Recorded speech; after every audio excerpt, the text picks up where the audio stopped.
In this life, there comes a time for everyone when they feel weary, a time when they look around and know not whom to rely upon.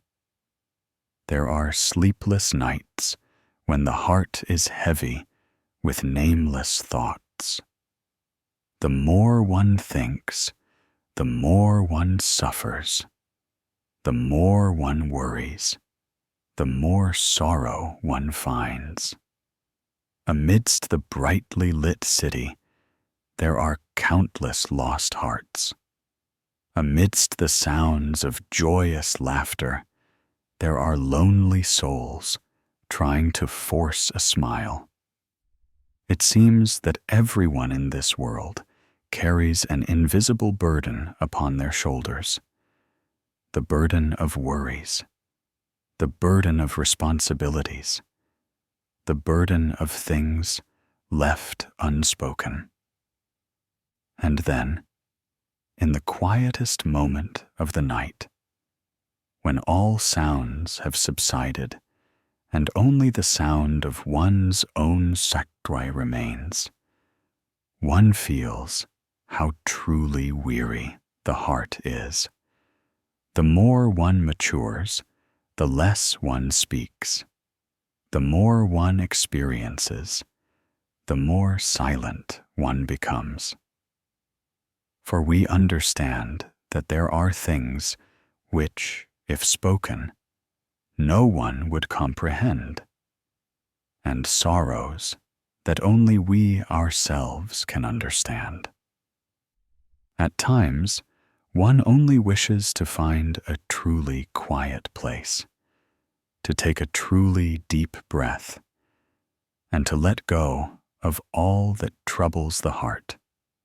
Some turn to music, some to wine, some choose to gaze silently out a window, hoping to find a sliver of peace. But all these methods are merely temporary. For true peace lies not outside, but within our very own mind. The Buddha taught that the body may dwell amidst the secular world, but the mind must know how to abide in peace. For if the mind is in turmoil, even in a silent monastery, the heart cannot be still. But if the mind is tranquil, even amidst the clamor of the marketplace, the heart remains free and at ease. Therefore, to find peaceful sleep, to have a tranquil body and mind, the first thing one must do is not to find a place without sound, but to find for oneself a mind free from deluded thoughts. Just as the moon can only be reflected when the surface of the lake is still, the mind can only see itself clearly when it is at peace. There is a short story of a person who came to a Zen master, lamenting that he suffered from sleeplessness every night, his mind unquiet and his spirit unclear. The Zen master said nothing, merely inviting him to sit down and pouring him a cup of hot tea.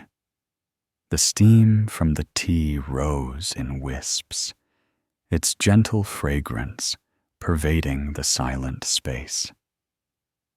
The Zen master spoke slowly. "Can you hear the sound of the water boiling?" The man nodded. "Can you perceive the fragrance of the tea spreading?"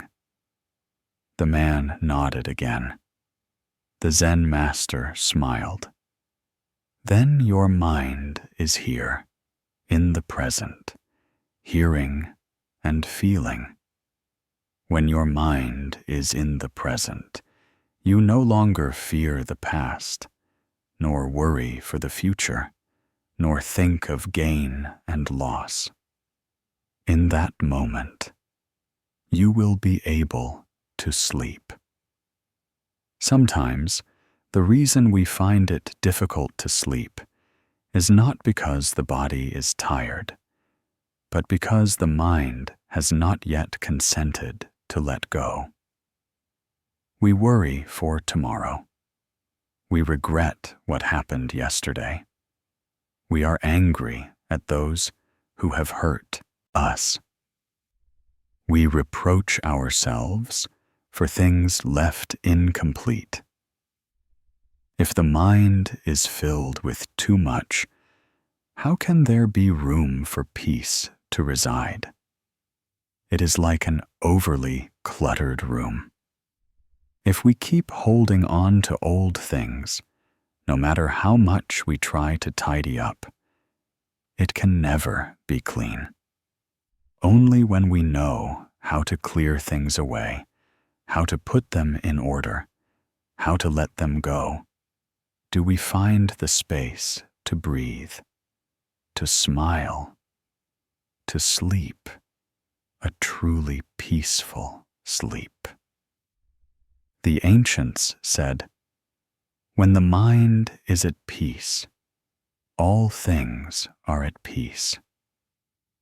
This saying, though seemingly simple, holds a great truth.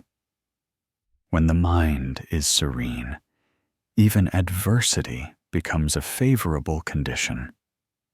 When the mind is tranquil, even storms become but passing clouds. It is like a clear lake. Though a downpour may stir its surface, once the rain has passed, the water becomes as placid as before. The human mind is the same. It cannot avoid the storms of life, but it can learn how to let itself grow still. Therefore, if today your soul is still weighed down by worldly dust, if your eyes have grown weary from worry, close them now and take a slow, deep breath. Feel each stream of cool, fresh air enter your body. Listen to the beating of your own heart. Listen to your breath as it flows in and out, gentle as a small stream. Let your mind follow your breath, letting go of each thought, each sorrow, each word, each sound from the Buddha's teachings that is about to arise will be like a drop of nectar, washing away afflictions and cooling souls that have grown parched. In that moment, there is only you with yourself, only the breath and the stillness. The clamor of life is no more. The worries of tomorrow are gone. There is only a serenity that spreads throughout body and mind.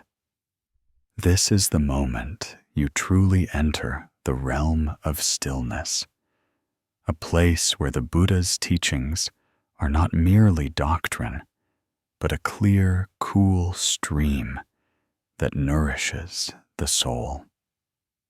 Listen, so that each word may become a light that illuminates your consciousness, so that tonight you may sleep soundly, deeply, and peacefully. The Buddha taught that all things in life arise from causes and conditions and conclude with karmic results. Nothing happens by chance, nor does any good fortune come from mere luck. Whatever seed is sown, that is the fruit that will grow. For one who does good, blessings follow, like a shadow to a form. For one who does evil, karmic consequences pursue like a shadow to a form. Everything in this world has a cause. It is only that some realize it early, while others realize it late. There are those who believe they can escape cause and effect, but in truth, they are merely walking in circles within the chain of their own causes and conditions. Therefore, upon understanding the law of cause and effect, one will live more virtuously, speak wholesome words, and think good thoughts. For one knows that every single thought that arises is a seed being sown into the spiritual field of one's own mind. In life, there are those who suffer without understanding why, who work much but gain little, who strive yet see no results. There are also those who are kind, patient, and hard-working, yet whose lives are fraught with hardship. They complain, they grieve, they ask why the heavens are so unjust. But the Buddha taught that the heavens are not unjust. It is merely that the karmic fruits have not yet ripened uniformly. Some fruits ripen early, some ripen late. Some seeds sown today will only be harvested in a future life. Therefore, when we encounter suffering, let us look back upon ourselves. Let us ask what we have done, what we have thought, whether we have ever caused another to feel sorrow. For karma is created not only by action, but also by speech, and even by thought. A single moment of anger can give rise to 1,000 evil deeds. A single thought of compassion can resolve countless unwholesome things.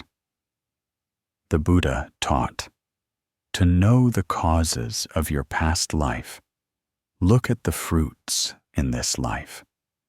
To know the fruits of your next life, look at the causes in the present. This teaching, though seemingly simple, contains a treasury of wisdom. When we learn to reflect upon ourselves, to recognize cause and effect, we will no longer harbor resentment. For we understand that what we are receiving today are the lessons from what we ourselves have sown. Those who do evil to harm others will, sooner or later, have to pay the price. Those who do good to help the world will, in due course, receive blessings. Cause and effect show no favoritism. They do not overlook us because we are poor, nor grant us priority because we are rich. Water flows downward, rain falls from the sky, and whether a plant flourishes or withers depends on the seed that was first sown. Life is the same.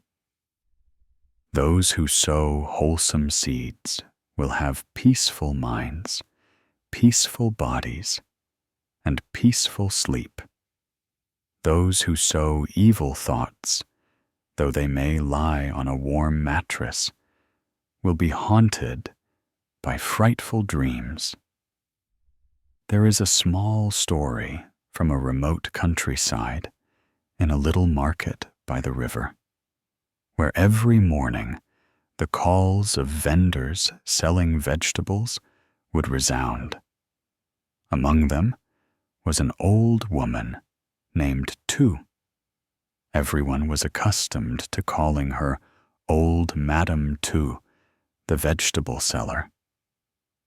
Madame Tu lived alone, was over 60 years old, and year-round she would carry vegetables from her garden to sell at the market. Her vegetables were always fresh, green, and washed clean. But what was special was that every day she would set aside one small, beautiful, clean bunch of vegetables to give to an old beggar at the corner of the market. This old man was aged and frail. His eyes were dim, and he had no relatives, living day to day on bowls of rice given to him by compassionate people. Every single day, upon seeing Madame Tu's figure from afar, the old man would smile kindly, join his palms, and say, "May you have a prosperous day of selling." Madame Tu would smile in return. "I am only giving you a few vegetables. It is nothing to be so grateful for." Many of the neighbors in the market saw this, and some would laugh and mock her. "Madame Tu, vegetables are so cheap, the profit is hardly worth anything, and you still give them away for free. Are you not a fool?" She would only smile, her voice as gentle as the wind. "Never mind. If I have a little extra to help someone get through a meal, what is there to lose?" Then one year, a long drought set in, and the weather was as hot as a furnace. One afternoon, a fire broke out at the corner of the market, caused by someone's carelessness with a charcoal stove.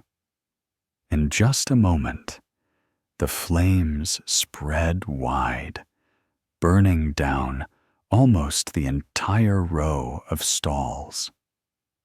Everyone panicked, screaming and crying, their tears mingling with the smoke. When the fire was extinguished, people looked back in astonishment to see that only Madame Tu's vegetable stall remained intact. Her goods were not burned, and the tin roof above her was merely singed by smoke, but not at all consumed by the fire. People buzzed with excitement. "Is it true? Everywhere else is burnt, but not Madame Tu's stall." Madame Tu only wiped the sweat from her brow quietly, joined her palms, bowed her head, and said softly, "It is the merit of the old beggar." Her simple words silenced the entire market. Everyone remembered the image of Madame Tu giving away her freshest bunch of vegetables every day. And from that day on, no one ever called her a fool again. People said to one another, "Good deeds bring good rewards. Merit is never lost. It only awaits the day to blossom." The story quickly spread throughout the region. Some believed it, others were skeptical, but everyone felt as if a lamp had just been lit within their hearts. For it was clear that a kind heart is never in vain. Every good deed, every wholesome thought is a seed of merit sown into the soil of causes and conditions. Though the fruit may not appear today, when the conditions are sufficient, the tree of merit will blossom. It is like a seed lying in the earth, silently germinating. And when it meets with favorable rain and gentle winds, it will rise up strong. Merit is the same. Though unseen, it is ever growing. Through the story of Madame Tu, we see one thing clearly. Cause and effect are not false. When a person does good, heaven and earth both know.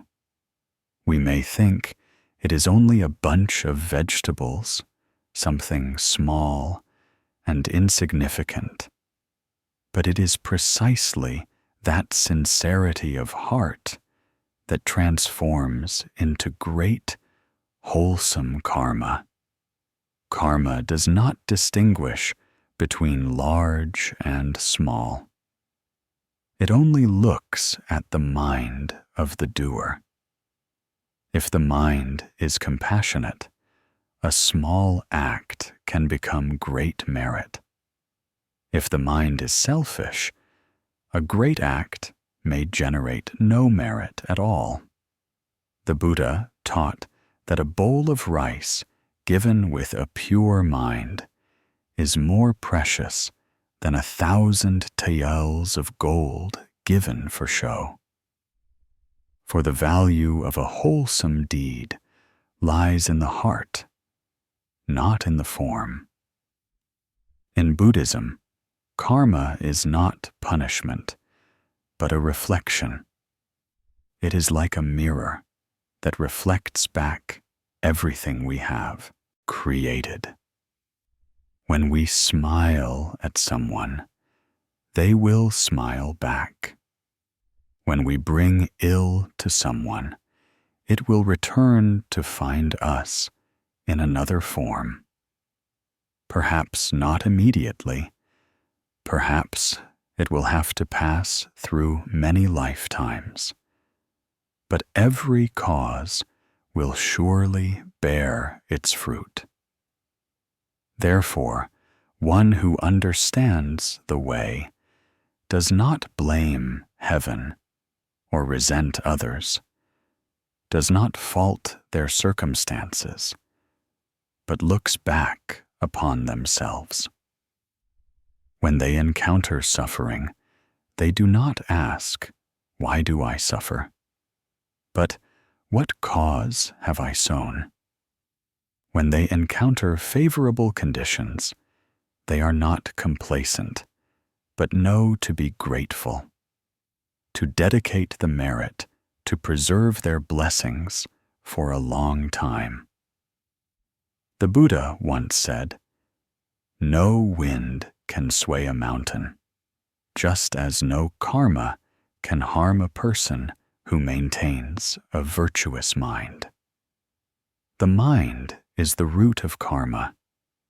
If one can maintain a wholesome and peaceful mind, even evil karma will gradually be transformed. There are those who have done wrong, who have caused harm, but when they learn to repent, to turn back, to do good, their karma will also gradually lighten. For repentance is not merely words, but a transformative action. Like a person who has poured dirty water into a river, if they continue to pour, the water will remain murky. But if they stop and learn to filter it, the river will become clear once more. The world operates according to the law of causes and conditions. everything has a cause, a time, and its own result. Sometimes we do a good deed, but do not yet see the blessings. Do not be quick to grieve, for wholesome fruits need time to ripen. It is like sowing seeds in the spring and only harvesting the fruit in autumn. At other times, a bad event occurs, and we think it a disaster, but it later opens up another, better opportunity. Therefore, do not rush to conclude what is fortunate or unfortunate. Everything is a cause and condition leading us in the right direction. When we understand this, we will cease our anger and jealousy. Seeing others succeed, we will not be envious, for we know they are enjoying the blessings they once sowed. Seeing someone encounter suffering, we will not mock them, for we know it is the fruit they must reap. But we also understand that any cause can be transformed. The Buddha taught that to cultivate is to transform karma. When we give rise to a wholesome mind, uphold the precepts, do good, and speak loving words, then old, unwholesome karma will gradually dissolve, and new merit will gradually arise. It is like a stream of murky water. If clear water is continuously poured into it, in time it will become clear on its own. Therefore, each night before you sleep, take a little time to reflect upon yourself. Ask, today, have I spoken any words that made someone happy or made someone sad? Have I done anything that created wholesome or unwholesome karma? If you have made a mistake, sincerely repent and vow to do better tomorrow. When the mind is directed towards wholesomeness, sleep will be peaceful, for there is no longer any remorse, no longer any resentment. When the mind knows how to love and how to let go, we will find our hearts as light as the wind. Remember that those who sow good will meet with good, and those who sow evil will meet with suffering.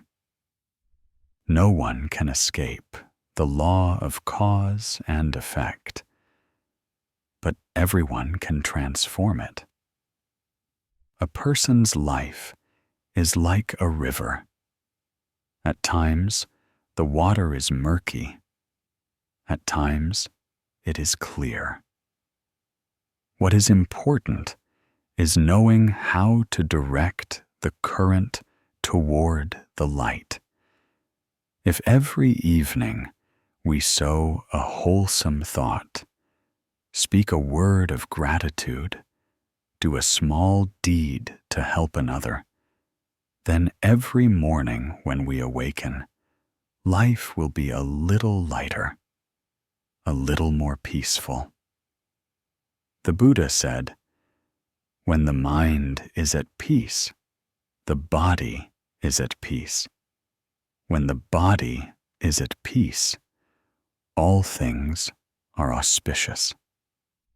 When both body and mind are tranquil, good fortune will come, and favorable conditions will follow. Therefore, tonight, as you close your eyes, let all the worries of the day dissolve like thin smoke. Believe that every wholesome deed you have done, no matter how small, is silently protecting you. Know that every loving word, every smile you have given, is a seed of merit sprouting in this vast universe. And one day, when your merits are sufficient and your karma has been cleared, you will find yourself at peace in every breath, light in every sleep. That is the sweet fruit of a wholesome mind, the reward for one who knows how to live according to the Buddha's teachings, who knows how to sow goodness in every single moment. Now, amidst the whisper of the wind, amidst the quiet space of the night, let the Buddha's words seep into your mind. Let each gentle sound, like the distant toll of a temple bell, guide you into a peaceful slumber. For cause and effect are not outside of us, but within every thought that arises. Sow a wholesome thought, and life will be wholesome. Sow a peaceful mind, and the night will be tranquil. Sow a compassionate heart, and blessings will come. And then sleep will not only be a rest for the body, but also a tranquility of the mind, a peace that only one who understands the law of cause and effect and lives a wholesome life can attain. The Buddha taught that to sow a single wholesome seed is to have wholesome flowers blossom for lifetimes. To sow a single evil seed is to reap fruits of suffering for myriad eons. But the fruit shows no favoritism.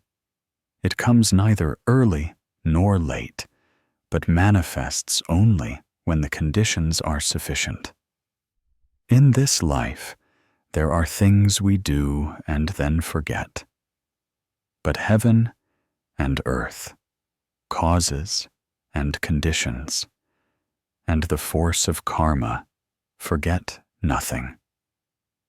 Wholesome karma is like nourishing water, silently seeping deep, nurturing the good things in life. Unwholesome karma is like a smoldering fire. When the conditions are right, it will burst into flame, incinerating even what we hold most dear. Therefore, one who knows how to cultivate, who knows how to live wholesomely, will not be fearful in the face of adversity. For they understand that all things arise from causes and conditions, that all things have a reason for appearing. Some say that to do good deeds with the hope of a reward is no longer a good deed. But if one does not hope for it, and the wholesome fruit still comes, that is true goodness. Therefore, a student of the Buddha does not do good deeds in order to be repaid, but in order to sow wholesome seeds for the future, so that body and mind may be light, at ease, and at peace. In every breath, every action, every word, one can sow causes.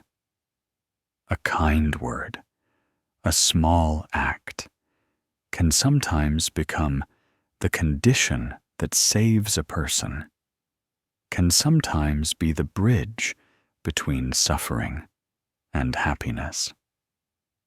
In the Anguttara Nikaya, the Buddha once taught that no good deed is ever lost. Though it may be as small as a grain of sand in the desert, when the conditions are sufficient, it will blossom like a green shoot piercing through a layer of parched earth.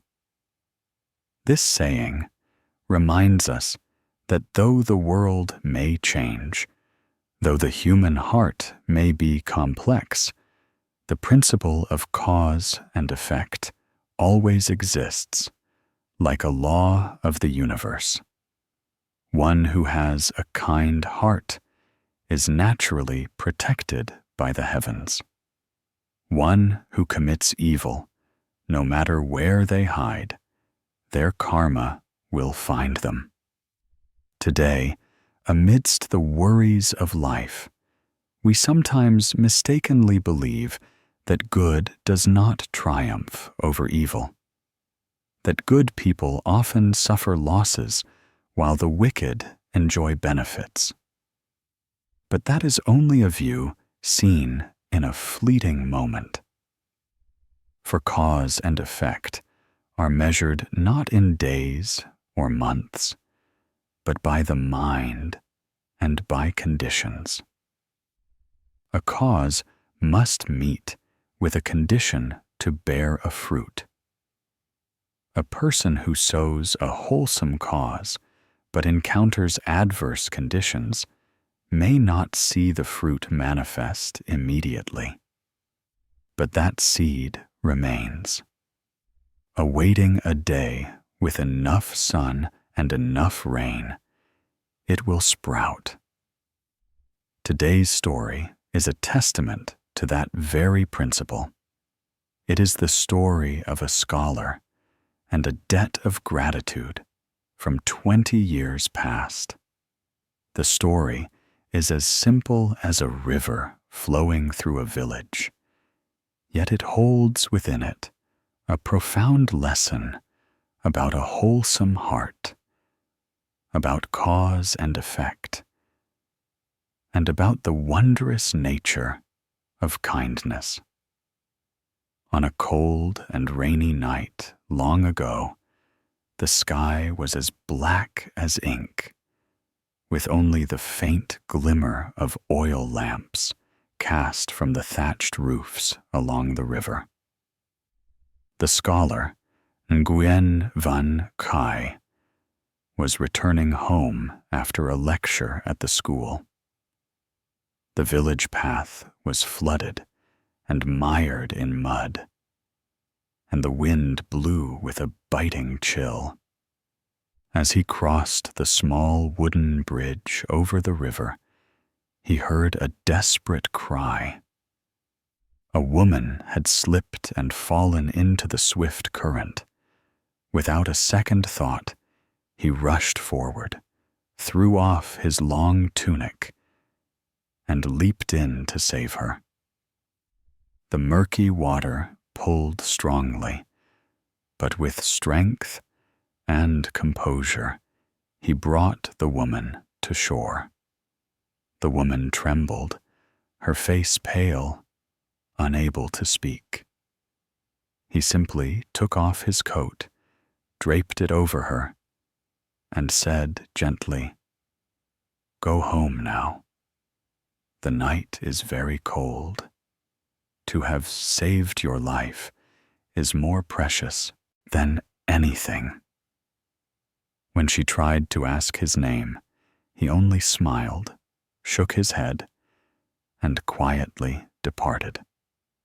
To him, saving a life was as natural as breathing, not something to be remembered, not something for which thanks were needed. 20 years passed. Nguyen Van Khai was now a renowned scholar. He taught everywhere and was respected by all. But life is impermanent. Who can foretell when storms will arrive? During a lecture on public service ethics, he was envied by malicious individuals and falsely accused of accepting bribes. The slander spread quickly, causing the reputation he had built his entire life to suddenly waver. He was investigated, dismissed from his post, and faced the risk of imprisonment. People gossiped, and everyone kept their distance. Yet he maintained a calm heart, saying only, "If I have done no wrong, then heaven knows, earth knows, and the truth will eventually come to light." But the path to clearing his name was by no means easy. Without money or influence, he had only his faith in cause and effect, and a tranquil heart. On the day of the trial, amidst the crowd, a young lawyer stood up and asked to defend him. The man's name was Tran Min. His eyes were clear and bright, his voice firm and resolute. He said, "I believe this man is innocent, and I will take responsibility for proving it." Throughout the days of the trial, Tran Min worked tirelessly, day and night, finding every piece of evidence, investigating every witness. In the end, the truth was revealed, and the slanderer was exposed. Nguyen Van Kai's name was cleared. On the day of the verdict, as everyone was leaving, Scholar Kai approached, joined his palms, and offered his thanks. He said, "Thank you, young man. You have saved me from a great injustice. I do not know how I can ever repay you." Tran Min smiled and replied, "Venerable teacher, my mother once told me that her life's savior was the person I must protect with my own life. 20 years ago, you saved my mother from a freezing river. Today, I am only repaying that kindness to you." Hearing this, Nguyen Van Kai was speechless. He looked at the young man before him, and suddenly everything felt like a complete and perfect circle. Tears gently fell from his eyes, not tears of sorrow, but tears of gratitude and profound emotion. He understood that cause and effect were not magic, but the continuation of wholesome actions through the years, through lifetimes, and through conditions not yet spoken of. After the trial, he often told his students, "Sow goodness, no matter how small. Do not ask when the fruit will come. The fruit may not come immediately, but it is never lost." That saying became a great lesson for many generations. Through this story, we understand that kindness is a kind of light. It needs no ostentation, no one else's recognition. It simply shines quietly, passing through time, through trials, and then returning when the conditions are sufficient. The ancients said, "Good deeds bring good rewards. Evil deeds bring evil rewards. It is only a matter of time." This is indeed true. The kindness we sow today may not bring immediate results, but it will blossom into something wholesome in the future. In the Buddha's teachings, cause and effect are not merely about punishment and reward. They are a reflection of the mind. When we do good, our minds are bright, our wisdom clear. When we do evil, our minds are defiled, our wisdom clouded. The fruit is not outside, but within our very own thoughts.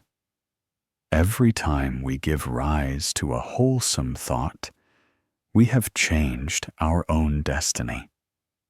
Every time we give rise to an unwholesome thought, we have created our own suffering.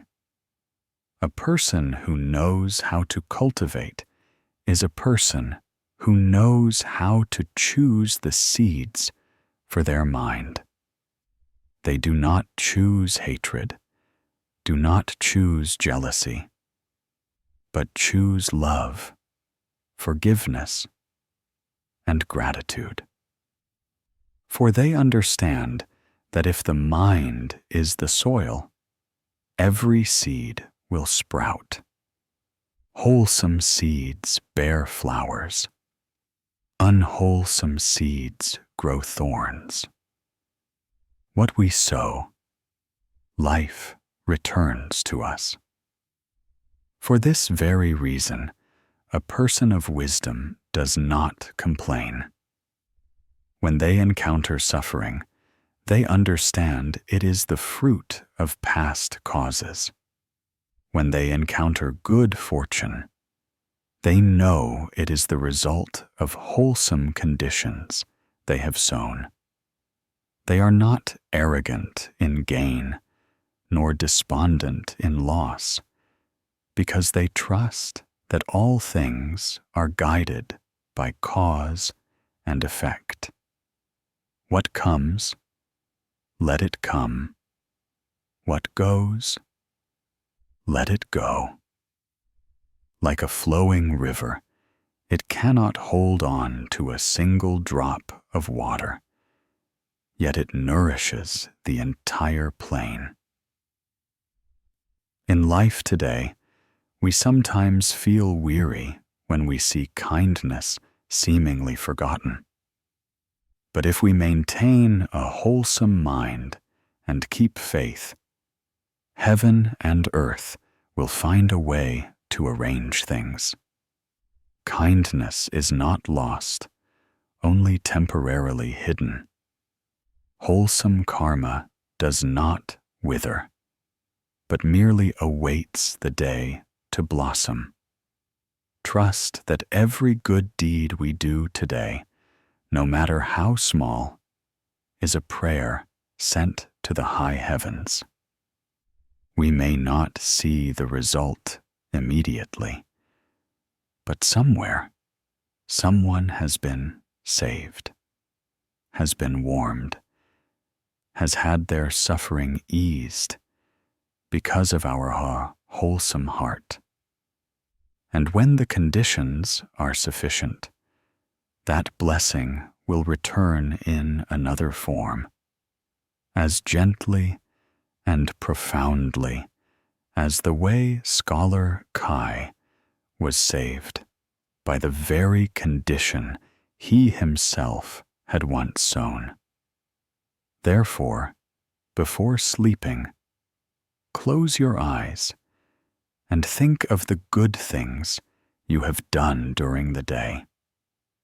Perhaps it was a smile for a stranger, a word of comfort, an act of helping another. All are seeds of goodness.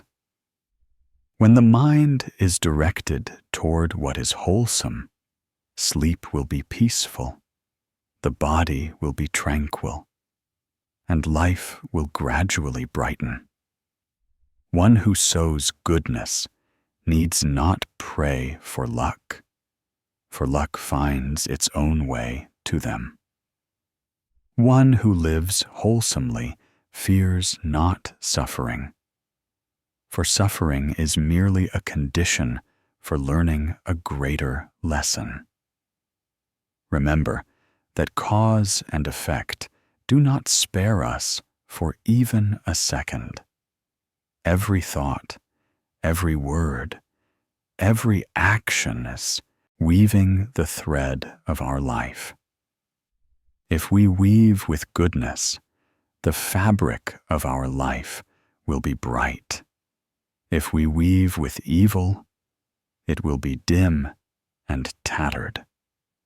Therefore, choose love, choose forgiveness, choose gratitude, so that every night when you lie down, your mind may be at peace, your heart may be tranquil, and your sleep may be complete.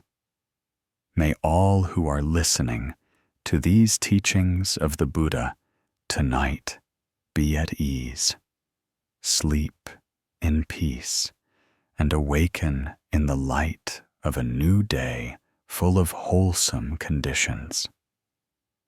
Beneath the gentle moonlight, the sound of the temple bell echoes through the tranquil space of the night. The listener feels as if they have returned to their true self, listening to the Buddha's teachings on causes, conditions, and karma.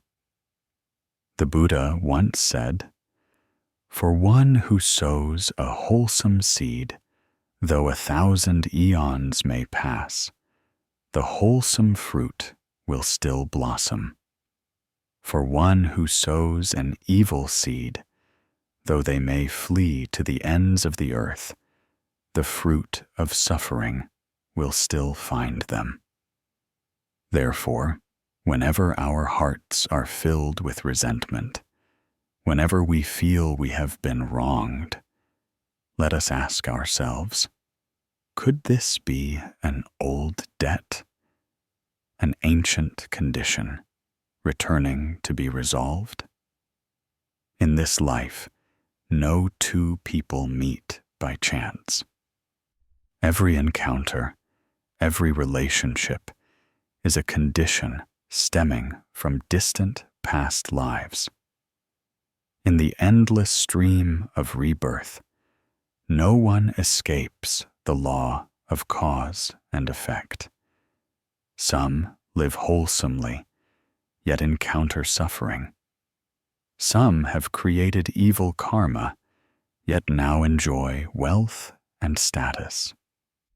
It is not that the heavens are unjust, but that the causes and conditions are not yet complete, the karmic retribution not yet sufficient. When the fruit is not yet ripe, people may think cause and effect are not real, but like a seed lying deep in the earth, awaiting enough sun and rain, it will surely sprout. This life is the same. Every action, every thought, no matter how small, sows a cause and condition for tomorrow. Therefore, instead of complaining or blaming, let us live with kindness. Let us learn to let go. For compassion is the only path that helps us resolve all old karma. Long ago, in the region of Quang Nam, there was a merchant named Lam Hu Fuk. He was known for being an honest man who did business with integrity and was respected by many. One day, he bought a thin, weak horse from the market for a cheap price. The seller told him the horse was obedient and hard-working, and with good care, it would help him in his long-distance trade. But strangely, from the moment he brought it home, the horse proved to be unruly. It would often try to kick and bite, and even broke its tether to run off. Mr. Phuoc, being a kind-hearted man, could not bring himself to beat it, only saying softly, "You have come to me, so there must be a condition between us. I will take good care of you, and hope that one day you will understand a human's heart."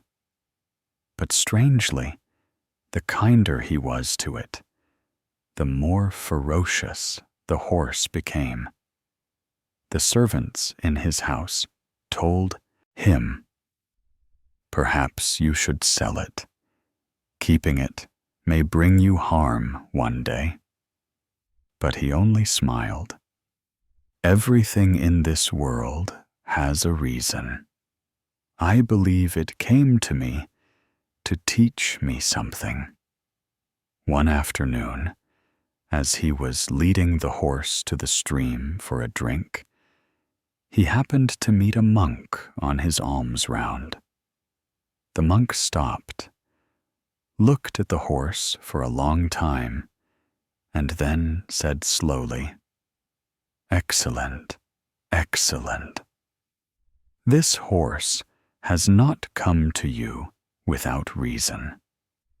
In a past life, you had a pair of shoes stolen by someone while you were trading in a foreign land. That person later felt deep remorse, and upon dying, made a vow. If there is a next life, I wish to be born as an animal, to repay my debt to that person. Now, the conditions are sufficient. He has been reborn as a horse and has come to repay his debt. But because his mind is not yet pure and still holds resentment, he behaves so fiercely. Give him time and treat him with compassion." After hearing this, Mr. Phuoc's heart felt lighter. From that day on, he treated the horse even better. He did not make it carry heavy loads, and would often care for it himself, stroking it and talking to it like a friend. Gradually, the horse also changed. It was no longer aggressive. Its eyes became gentle. And whenever Mr. Phuoc came near, it would lower its head slightly, as if in thanks. The villagers, seeing this, all said, "He must possess great virtue for even an animal to be moved." Many years passed. The horse grew old and weak. And one autumn morning, it lay down, took a gentle breath, and passed away. Mr. Phuoc buried it under the mango tree behind his house. His heart felt a touch of sorrow, but he was not sad. That night, he dreamt of a man in plain cloth kneeling before him, saying tearfully, "In a past life, I stole your shoes, causing you hardship on the road. Now I have repaid my debt. Thank you for your compassion in not harboring resentment. Because of that tolerance, I have been liberated." Having said this, the man bowed 3 times and dissolved into light. Mr. Phuoc awoke from the dream with tears streaming down his face.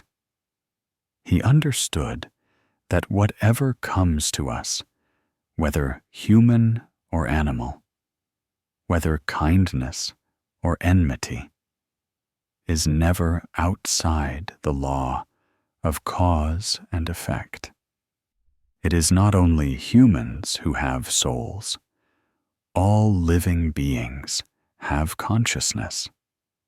When we treat them with a wholesome heart, with compassion, that energy spreads, helping to resolve enmities from past lives. The story of Mr. Lam Hu Fook gives one pause for thought. Sometimes, those who cause us suffering are the very ones who have come to repay a debt to us. They may hurt us, they may cause us pain, but it is in that very suffering that we learn how to forgive, how to love unconditionally. If Mr. Phuoc had chosen to beat and resent the horse, perhaps that enmity would have continued into the next life. But because he chose compassion, that karma was resolved, and the other being was liberated, while his own mind found peace and his merits increased. The Buddha once taught that hatred cannot be ceased by hatred. Only by compassion can hatred be ceased. This is an eternal law. When we understand this, we will no longer cling, no longer resent, for we know that every person in our life is a lesson. Some teach us faith, some teach us patience, some teach us to let go, and some teach us to love unconditionally. All are causes and conditions. Therefore, if one day you are betrayed, reviled, or harmed by someone, do not be quick to blame. Perhaps they are your old debt from a past life. If you repay it with hatred, the debt will continue. But if you repay it with forgiveness, the debt is resolved. Believe that every time we choose kindness, we are cutting a karmic cord in the cycle of rebirth. Cause and effect are never wrong. It is only that humans are not patient enough to wait. When we sow wholesome seeds, even if the fruit has not yet appeared, let us continue to do good deeds. It is like a person who plants a seed and cannot demand that the flower bloom the moment the seed is placed in the ground. Trust in time, for a wholesome cause will blossom when the conditions are sufficient. And when night comes, before you close your eyes to sleep, think of those who have troubled you. Neither resent them nor remember them. Just smile gently and say in your heart, if this is an old debt, I wish to repay it with love. If this is a favorable condition, I vow to continue nurturing it. When the mind is no longer entangled, sleep will be peaceful, and in the morning you will find life to be gentler. For cause and effect are not just matters of past or future lives. They are happening in every moment, in every thought, in every word and action. When your mind is at peace, all old karma is resolved. When your heart is wholesome, blessings naturally arise. One who knows how to forgive never loses. One who knows compassion never suffers. Therefore, sleep in peace, for you have understood that all conditions are meant for resolution, that everyone who comes to you carries a destiny. Resent no one, hate no one. Be grateful, for they have helped you repay your debts, helped you learn the meaning of letting go, so that your body and mind may be light and your sleep peaceful. And tomorrow, good fortune and favorable circumstances will come as naturally as the breath. That is the profound meaning of cause and effect. To repay debts so the heart may be light, to live wholesomely so that life may be peaceful. And when you understand this, every sleep will be a return to peace, enveloped in wholesome energy, so that every morning your mind will be as clear as the first light of dawn, shining upon all the paths of cause and effect. In this life, there are things that seem small, but contain the profound wisdom of the way. The Buddha taught that one who sows a single seed of goodness will reap a forest of blissful flowers. When we give joy, that is the moment we are cultivating merit and virtue. When we help others to be happy, that is also when we are creating an environment for our own peace and well-being. All things are interconnected, like ripples spreading across the surface of a lake. Happiness is not something to be held tightly and possessed. It is a stream of water. Only when it flows is it clear, cool, and able to nourish all species. In Buddhism, compassion is considered the foundation of all wholesome karma. Metta is to give happiness. Karuna is to relieve suffering. When we do a good deed, it is not merely in the hope that others will be grateful, but because our own hearts naturally feel at ease and light. Sometimes, just a kind word or a small act is enough to change someone's life. And from that very wholesome energy, the universe will respond with peace, with favorable conditions, with invisible blessings that the ordinary eye cannot see. The Buddha taught that a single flower cannot spread its fragrance in the wind on its own. It must have other flowers blooming with it, spreading their scent together, creating a condition of beauty and aroma. Human beings are the same. Living in this world, we cannot be isolated, cannot know only of ourselves. The more we know how to share, the greater our blessings.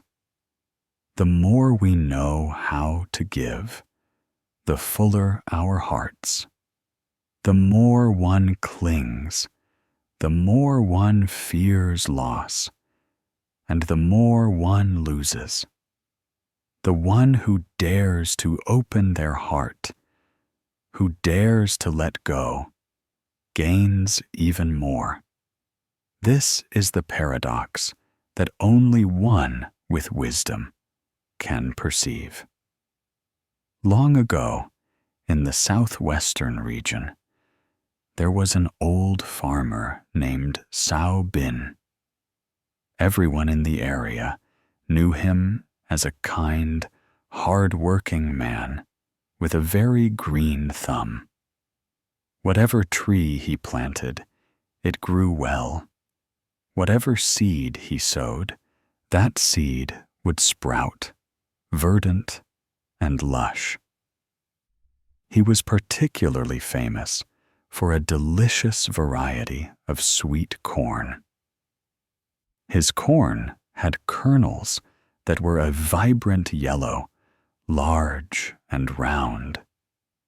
And when eaten, they were crisper, more fragrant, and sweeter than anyone else's.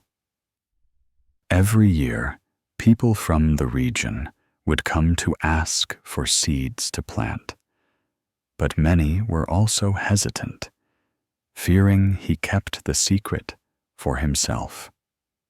However, contrary to their thoughts, Mr. Sao was very cheerful. Whoever came to ask, he would take from his bag of seeds, select the best ones, place them in their hands, and carefully explain how to sow and care for them. Someone asked him, "Mr. Sao, you give people such good seeds. What if everyone can grow them in the future? Will your corn still sell for a good price?" He smiled kindly, his eyes lined with wrinkles, but as bright as a sunlit river, and said slowly, "The wind carries pollen everywhere. If other people's fields have bad corn, and the pollen blows over to my field, my corn will also be spoiled. Only when the neighbors' fields are good, when their variety is good, and the wind brings that pollen to my field, will my corn become even more delicious. Helping others grow good corn is, in fact, helping my own field to be better." Those words were a sudden awakening for the listener.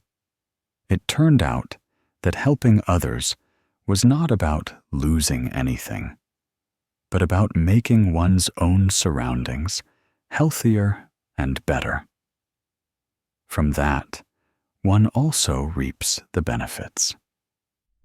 Like Mr. Sao, he understood the operating laws of nature as well as the law of cause and effect. When everyone around is good, one cannot be bad. When everyone is happy, one cannot be miserable. And so, from one year to the next, he continued to share his precious corn seeds throughout the region.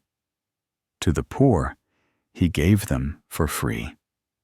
From those who were better off, he took only a token sum. Whoever came to learn, he taught with all his heart. He said, "The trees, the earth, the rain, they all give to us without calculation. If a person only knows how to keep things for themselves, what is the difference from a stagnant pond, which sooner or later becomes murky? Only when it knows how to flow, how to share, does the water stay clear." Thanks to that heart, before long, the entire area of land around Mr. Sao's house was filled with the yellow of corn. Everyone's corn kernels were sweet. Everyone's fields were fertile. People began to call that area the Hamlet of Blessed Corn, because every household was well fed, and every season was bountiful. Someone asked Mr. Sao, How are you so lucky? All year round, the rain is favorable and the wind is gentle, and you never lose a harvest. He only smiled. Because I do not wish for myself alone. I wish for the whole hamlet to do well. When everyone is prosperous, the heavens are also compassionate. One year, there was a severe drought in the region. Many places no longer had water for irrigation, but Mr. Sow's field and the fields near his remained green and lush. The people around whispered that he had blessings from heaven, but he only said that it was a shared blessing. When everyone lives well, when everyone knows how to help each other, wholesome energy spreads, and heaven and earth naturally regulate themselves. That is cause and effect. Indeed, life is like a field. If we only care for one patch while neglecting the rest, the wind will bring dust and pests to the very place we are trying to protect. But if everyone tends to their part, if everyone fertilizes, then the entire field will be verdant. When we help others live well, we are in fact protecting our own happiness. The Buddha once taught that to help others is to help oneself, and to harm others is to harm oneself. The human mind is like a mirror, reflecting all of our own actions. When we sow joy for others, our minds open, our wisdom becomes brighter, and our merit grows deeper. When we are selfish and envious, our hearts narrow, and that energy returns to cause us suffering. The story of Mr. Sow and the shared seeds is a living testament to that principle. He did not study Buddhism through texts. He did not know the scriptures, but he lived with the heart of a Buddha. For the Buddha is not found in a praga temple, but in the heart of one who knows how to love, to give, to live in harmony with all things. The meaning of the story lies not only in the sharing of seeds, but also as a metaphor for how human beings should treat one another in life. That seed is the wholesome mind. It is love. When we sow that seed in another's heart, it will sprout. It will blossom within them. And then it will spread back to us. People helping people. Life helping life. This universe is a cycle of wholesome thoughts. This shows that blessings are not born from accumulation, but from dissemination. Many people believe that the more they keep, the more they have. But in reality, the more they keep, the more they lose. Just like water, if it does not flow, it will stagnate. Like a corn plant, without the wind to carry its pollen, it will never bear cobs. Life is the same. To be happy, let happiness be spread. From this, we understand that kindness is never a loss. To give is the way to receive more. But what is received is not material wealth, but a peace within the heart, an invisible good fortune that follows us throughout our lives. When we know how to help others, the heavens help us. When we know how to think of others, others will also think of us. That is the cycle of cause and effect, the magic of a compassionate heart. Therefore, whenever we see someone in need of help, even for a small matter, let us help with a joyful mind, without thinking that we are bestowing a favor.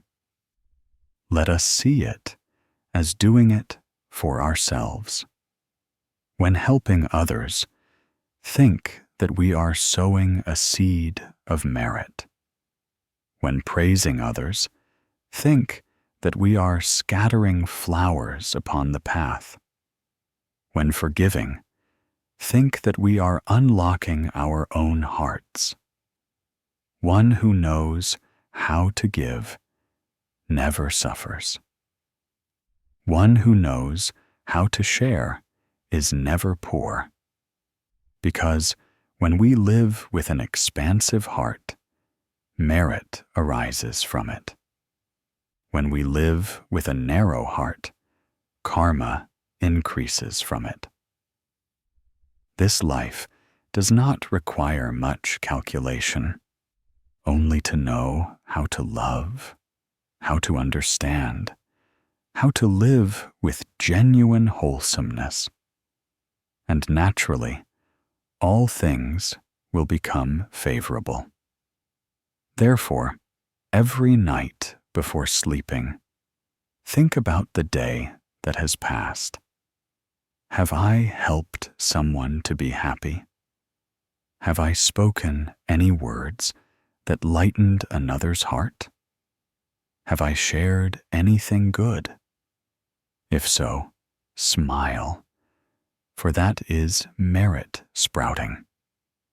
If not, do not be sad.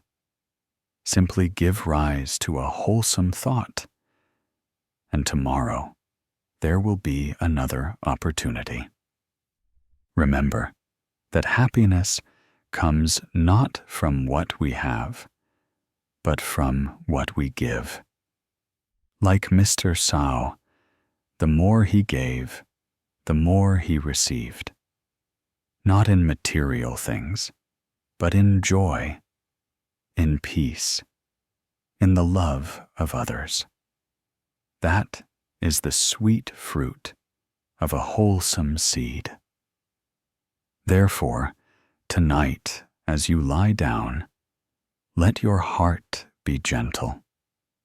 Think that tomorrow you too will be like Mr. Sao, sowing a good seed in someone else's heart.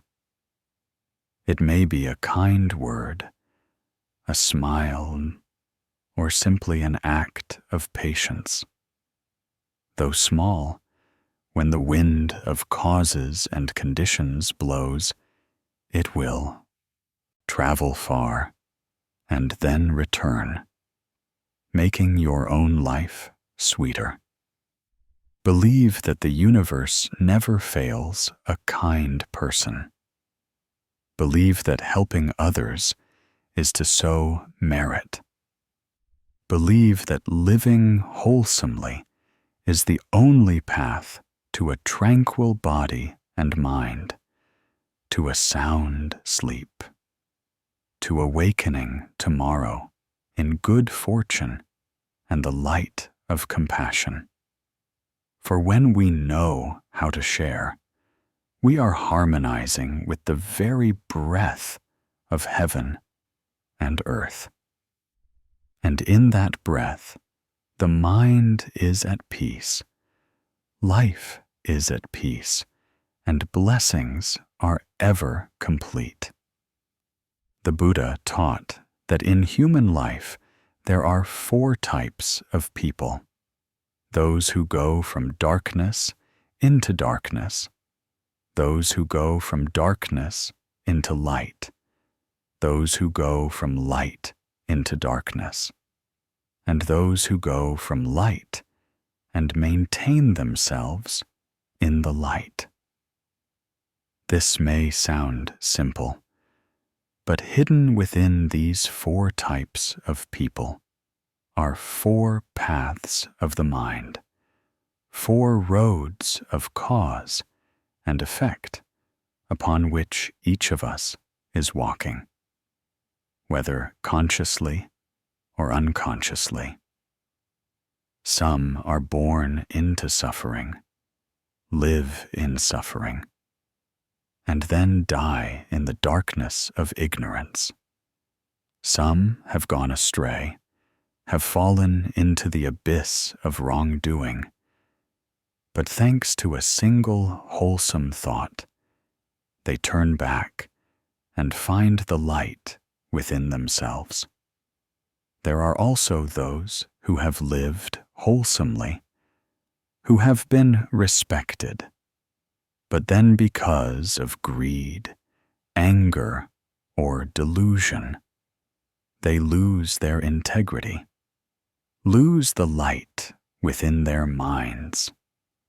And there are those who are born in light, live in light, and maintain a pure and wholesome mind until they close their eyes for the last time, leaving behind the fragrant scent of a life well lived, like a lotus flower amidst the mud, in the quiet of the night, as a small lamp flickers in the corner of the room. Let us try to look back on our lives and see to which of these 4 types we belong. Sometimes we think we are in the light, but in truth, we have been covered by the dust of self-clinging, of anger and delusion, and of deluded thoughts. At other times, in our darkest days, a single word of awakening, a single wholesome thought arising, has been enough to illuminate the entire path ahead. A person's life is like a journey, and whether it is light or dark depends on the direction we choose in every thought, every word, every small action of our daily lives. The Buddha taught that the mind is like a lamp. If skillfully maintained, its light shines everywhere. If neglected, the wind of karma will blow it out. Therefore, the wise do not seek light outside, but seek it within their own hearts. There are those who spend their whole lives searching for peace in monasteries, on distant pilgrimages, without knowing that true peace requires only a single quiet breath, a single thought of stopping, a single heart that knows how to love. When the mind is bright, even darkness becomes a path for learning, for understanding, for letting go. When the mind is dark, even standing amidst golden temples and jade palaces, the light cannot shine in. Therefore, what is important is not where we are, but where our minds are directed. There is a very beautiful story about a woman named Han.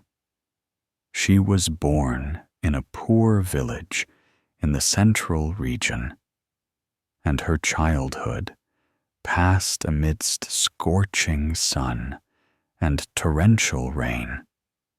From a young age, Han had to struggle, and she married early. Then, due to poverty, she fell into gambling.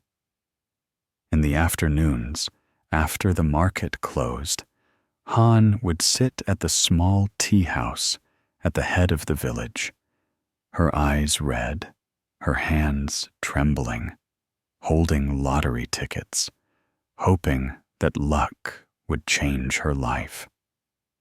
But her life did not change. She only saw her debts piling up higher and higher. Her husband, unable to bear the destitution, left to work far away and never returned. Alone, Han carried the heavy burden of debt, worrying for her 2 small children while enduring the scorn of the villagers.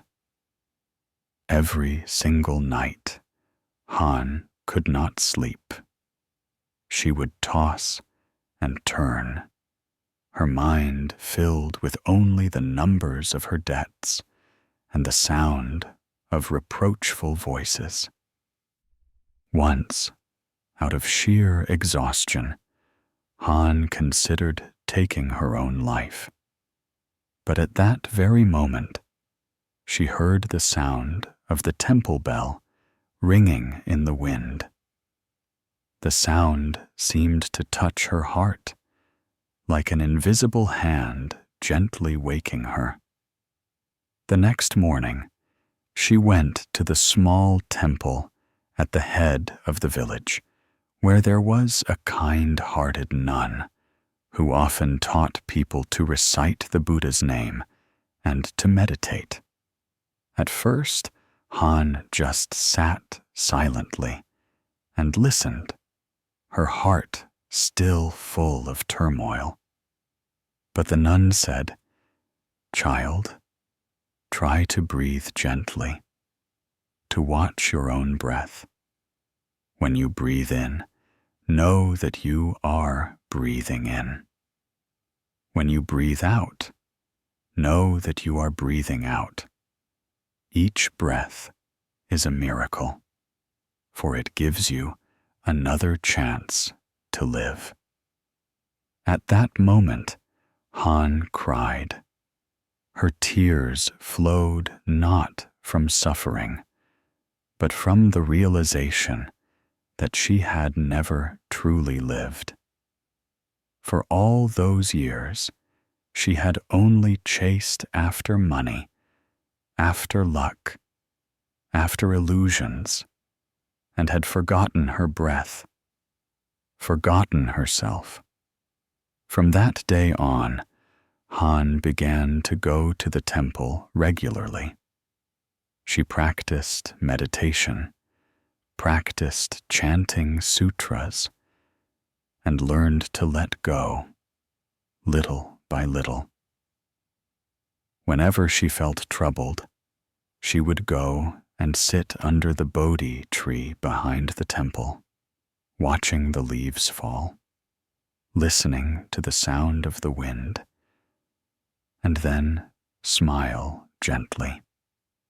She began to repay her debts in a different way, not just her monetary debts, but her debt to life, her debt to herself, with a sincere heart and repentance. Han volunteered to do meritorious work, helping to cook for the poor and assisting the lonely elderly. The villagers gradually changed their view of her.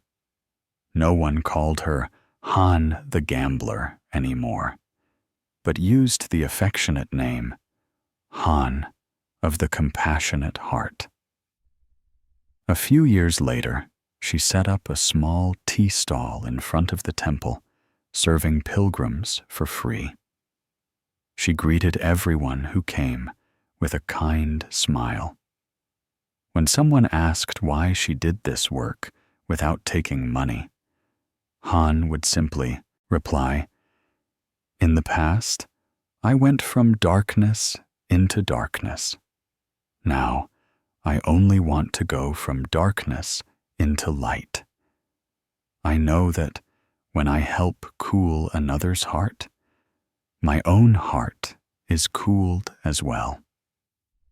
Han's story helps us to understand more clearly the 4 types of people in life. The first type, who go from darkness into darkness, are those who live in ignorance and do not wish to escape. They do wrong, know it is wrong, but continue. Because their minds are obscured by greed, anger, and delusion. They are like people walking in the night who see a light in the distance but turn their faces away. For fear the light will expose their faults. The second type, who go from darkness into light, like Han, are those who were once lost, who have stumbled, but have the courage to turn back. They understand that darkness is not frightening. What is frightening is when we refuse to open our eyes to see the light. A single wholesome thought, a single word of repentance, a single wholesome action is enough to change one's entire destiny. For if karma is created by us, it can also be transformed by us. The third type, who go from light into darkness, are those who once lived in blessings, who have done wholesome deeds, but then because of arrogance and greed, they lose themselves. There are those who are wealthy and have done good, but when praised by others, their minds give rise to pride, and they are gradually drawn into the vanity of power. They forget that light is not for showing off, but for illuminating the path.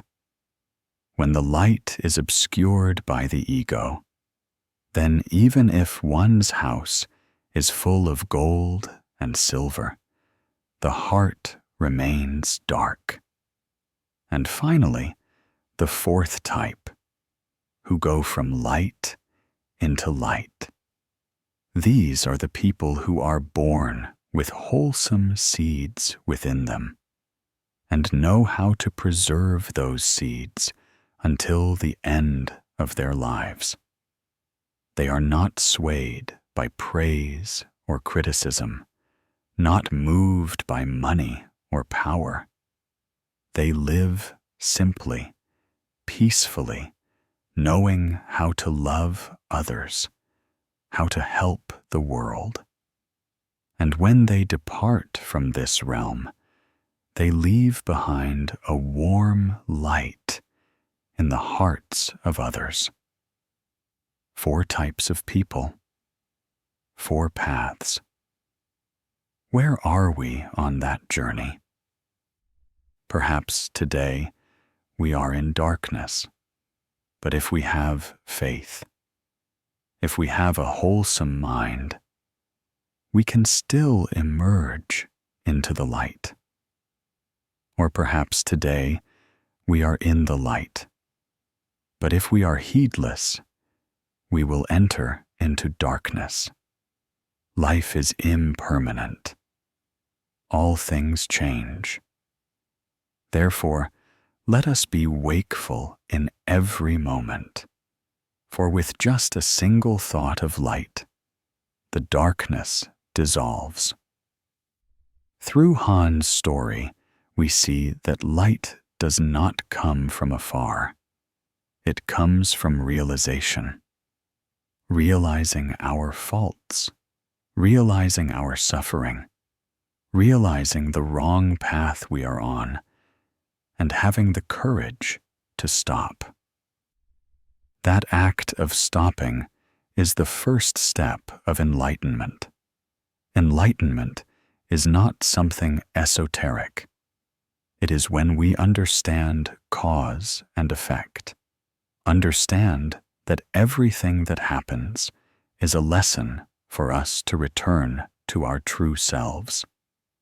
If our minds are wholesome, even suffering is transformed into fertile ground for the seeds of peace and tranquility to sprout. If our minds are dark, then even if we live in wealth and luxury, the heart will find no peace. Therefore, do not resent life. Do not blame anyone. Look into the mind. Look at the seeds we sow each day. Choose to sow wholesome seeds, however small, for a single wholesome seed today can blossom into a radiant light tomorrow. The Buddha taught that no one can save us but ourselves. Han saved her own life not by a miracle, but by wakefulness. Just like an oil lamp, if it is but lit again, it can burn brightly even if the wind blows. But if we remain submerged in the darkness of self-pity, of resentment, of remorse, then no one can lead us out. Remember that every time we help others, we are helping ourselves. Every time we open our hearts to forgive, we are removing a burden from our minds. Every time we choose what is wholesome, we are taking another step toward the light. The path into the light is not a path strewn with flowers, but a path strewn with stopping, with understanding, with letting go. Tonight, before you sleep, sit quietly, relax, breathe gently, and think of the good things you have done during the day. If someone has made you sad, forgive them. If there is anything you regret, let it go. Light a lamp within your heart to illuminate yourself. For only when our hearts are bright can our sleep be peaceful, our bodies be at ease, and our morrows be truly beautiful. Believe that anyone can go from darkness into light. All it takes is a single wholesome thought, and that light, once arisen in the mind, will never be extinguished. The Buddha taught that no one in this life can escape suffering. From the moment of birth until the moment we close our eyes for the last time, human beings walk the path of three kinds of suffering. Natural suffering, the suffering of karmic results, and illusory suffering. These three sufferings intertwine and blend, causing people to be at times happy, at times sad, at times peaceful, at times afflicted. Some resent the heavens and blame the earth. Some are drowning in suffering without knowing the cause. But a person of wisdom sees in suffering an opportunity to understand, to let go, to become enlightened. For the Buddha once taught that no one suffers because of life, but only because their own minds do not know how to look at life. Natural suffering is the inherent suffering of the physical body. To be born is to endure hunger, cold, sickness, and old age. The suffering of karmic results is the consequence of karmic causes sown in this life or in previous lives. And illusory suffering is the suffering created by one's own mind, from constant fear, anxiety, jealousy, attachment, and fantasies about things that have not yet come. These three kinds of suffering are three layers of waves. Only when the mind is at peace do the waves grow still. One who knows the way does not seek to avoid suffering, but learns to understand suffering so that suffering may become a teacher, a path that leads one to peace and joy. In the Dhammapada, the Buddha taught, "Of all things, mind is the foremost. When the mind is deluded, suffering follows. When the mind is tranquil, happiness follows." This means that all pain, whether it comes from without or within, can be transformed if we know how to turn inward and illuminate ourselves. Suffering is not an enemy. Suffering is an alarm bell, reminding us that we are heading in the wrong direction. Like a traveler in the desert, thirst makes them stop and search for water. And because of that, they survive. Suffering is the same. It makes us stop, look deeply, and begin to walk with a new awareness. Long ago, in the western region, there was a carpenter named Ba Lan.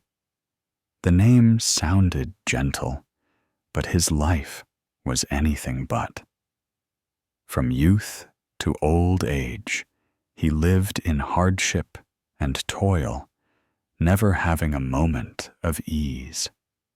The carpentry trade, though seemingly stable, provided an unsteady income.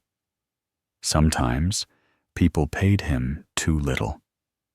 Other times, clients delayed payment. Now his wife was ill, his son was in school, the house was dilapidated, and every burden fell upon shoulders that had grown calloused over the years. Many nights, he would sit silently in the darkness, looking at his cracked hands, and a deep suffering would rise in his heart. The suffering of poverty, of a weary body, of a humble human lot. That was natural suffering, the suffering of the body. Everyone has it. When the body is chilled by the wind, we suffer. When the body is sick, we suffer. When old age comes, with white hair and wrinkled skin, we suffer. Whether one is a king or a beggar, this body must still abide by that law. Mr. Ba Lan understood this, but did not accept it. He would often lament, "Why is my life so miserable? I work and work and never get ahead." Then he began to grow resentful speaking harshly to his wife and child, even growing irritable with his kind neighbors. He thought life was a chain of suffering with no way out. Until one day, another suffering befell him. His only son, a boy named Tom, fell while helping his father carry wood, was seriously injured, and passed away. Mr. Ba Lan felt he had lost everything. He did not cry, but only remained silent. A few days later, people saw him sitting by his son's altar, his eyes sunken, his face gaunt.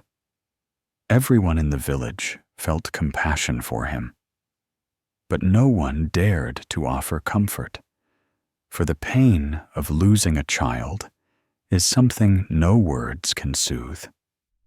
That was the suffering of karmic results, the fruit of karmic causes from one's life. Perhaps it was his own karma, perhaps it was a shared karma between father and son.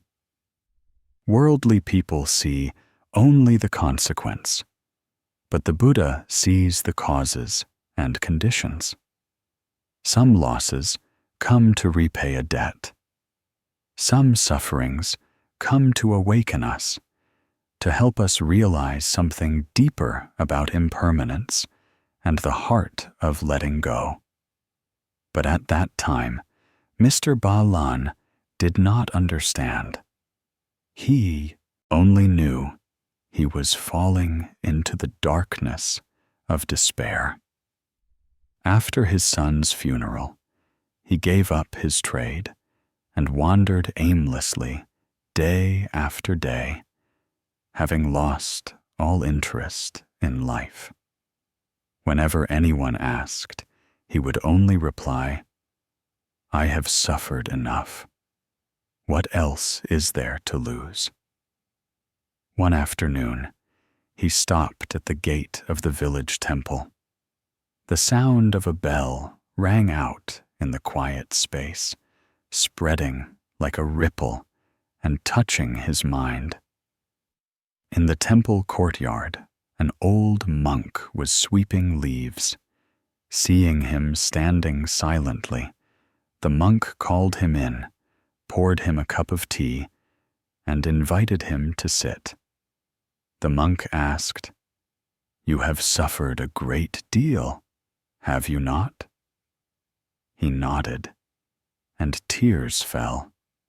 He recounted his life, from poverty to losing his son, to a pain that would not subside. The monk listened, then smiled gently. "Suffering is not for lamenting, but for learning to let go. You have encountered the 3 kinds of suffering, but have not yet fully understood them." Mr. Ba Lan looked at the monk, bewildered. The monk said slowly, "The suffering of the body is natural suffering. Being born human, everyone must endure it. The suffering of losing your son is the suffering of karmic results due to past causes and conditions. But the suffering that you are holding in your heart right now, even as you sit here where the sky is calm and the wind is cool, and no one is harming you, yet you still suffer. That is illusory suffering. It is not real, but it is what imprisons you in darkness." Mr. Ba Lan asked, "What is illusory suffering, venerable sir?" The monk replied, "Illusory suffering is suffering born of imagination. You fear being lonely in the future, fear remaining poor forever, fear your son died unjustly, fear people will mock you. These fears do not truly exist, but you believe they are real. It is like a person having a nightmare. In the dream, you run, you sweat, you are terrified. But when you awaken, you realize no one was chasing you. Your mind is dreaming, and so you suffer. Hearing this, Mr. Ba Lan was silent for a long time. He began to understand that for all these years, the greater part of his pain had not come from outside, but from within his mind, from his attachment to poverty, from the belief that he was unfortunate, from the idea that losing his son was the end of everything. But in truth, nothing was the end. His son was gone, but the love remained. This worn-out body suffered, but the mind, if it knew tranquility, could still be at peace. From that day on, Mr. Ba Lan stayed at the temple. During the day, he helped the monk repair tables and chairs and weave bamboo. In the evening, he listened to the Dharma and practiced meditation. Whenever he missed his son, he would recite the Buddha's name. The monk taught him, when you feel pain, do not push it away. Sit quietly and look at the pain as you would a crying child.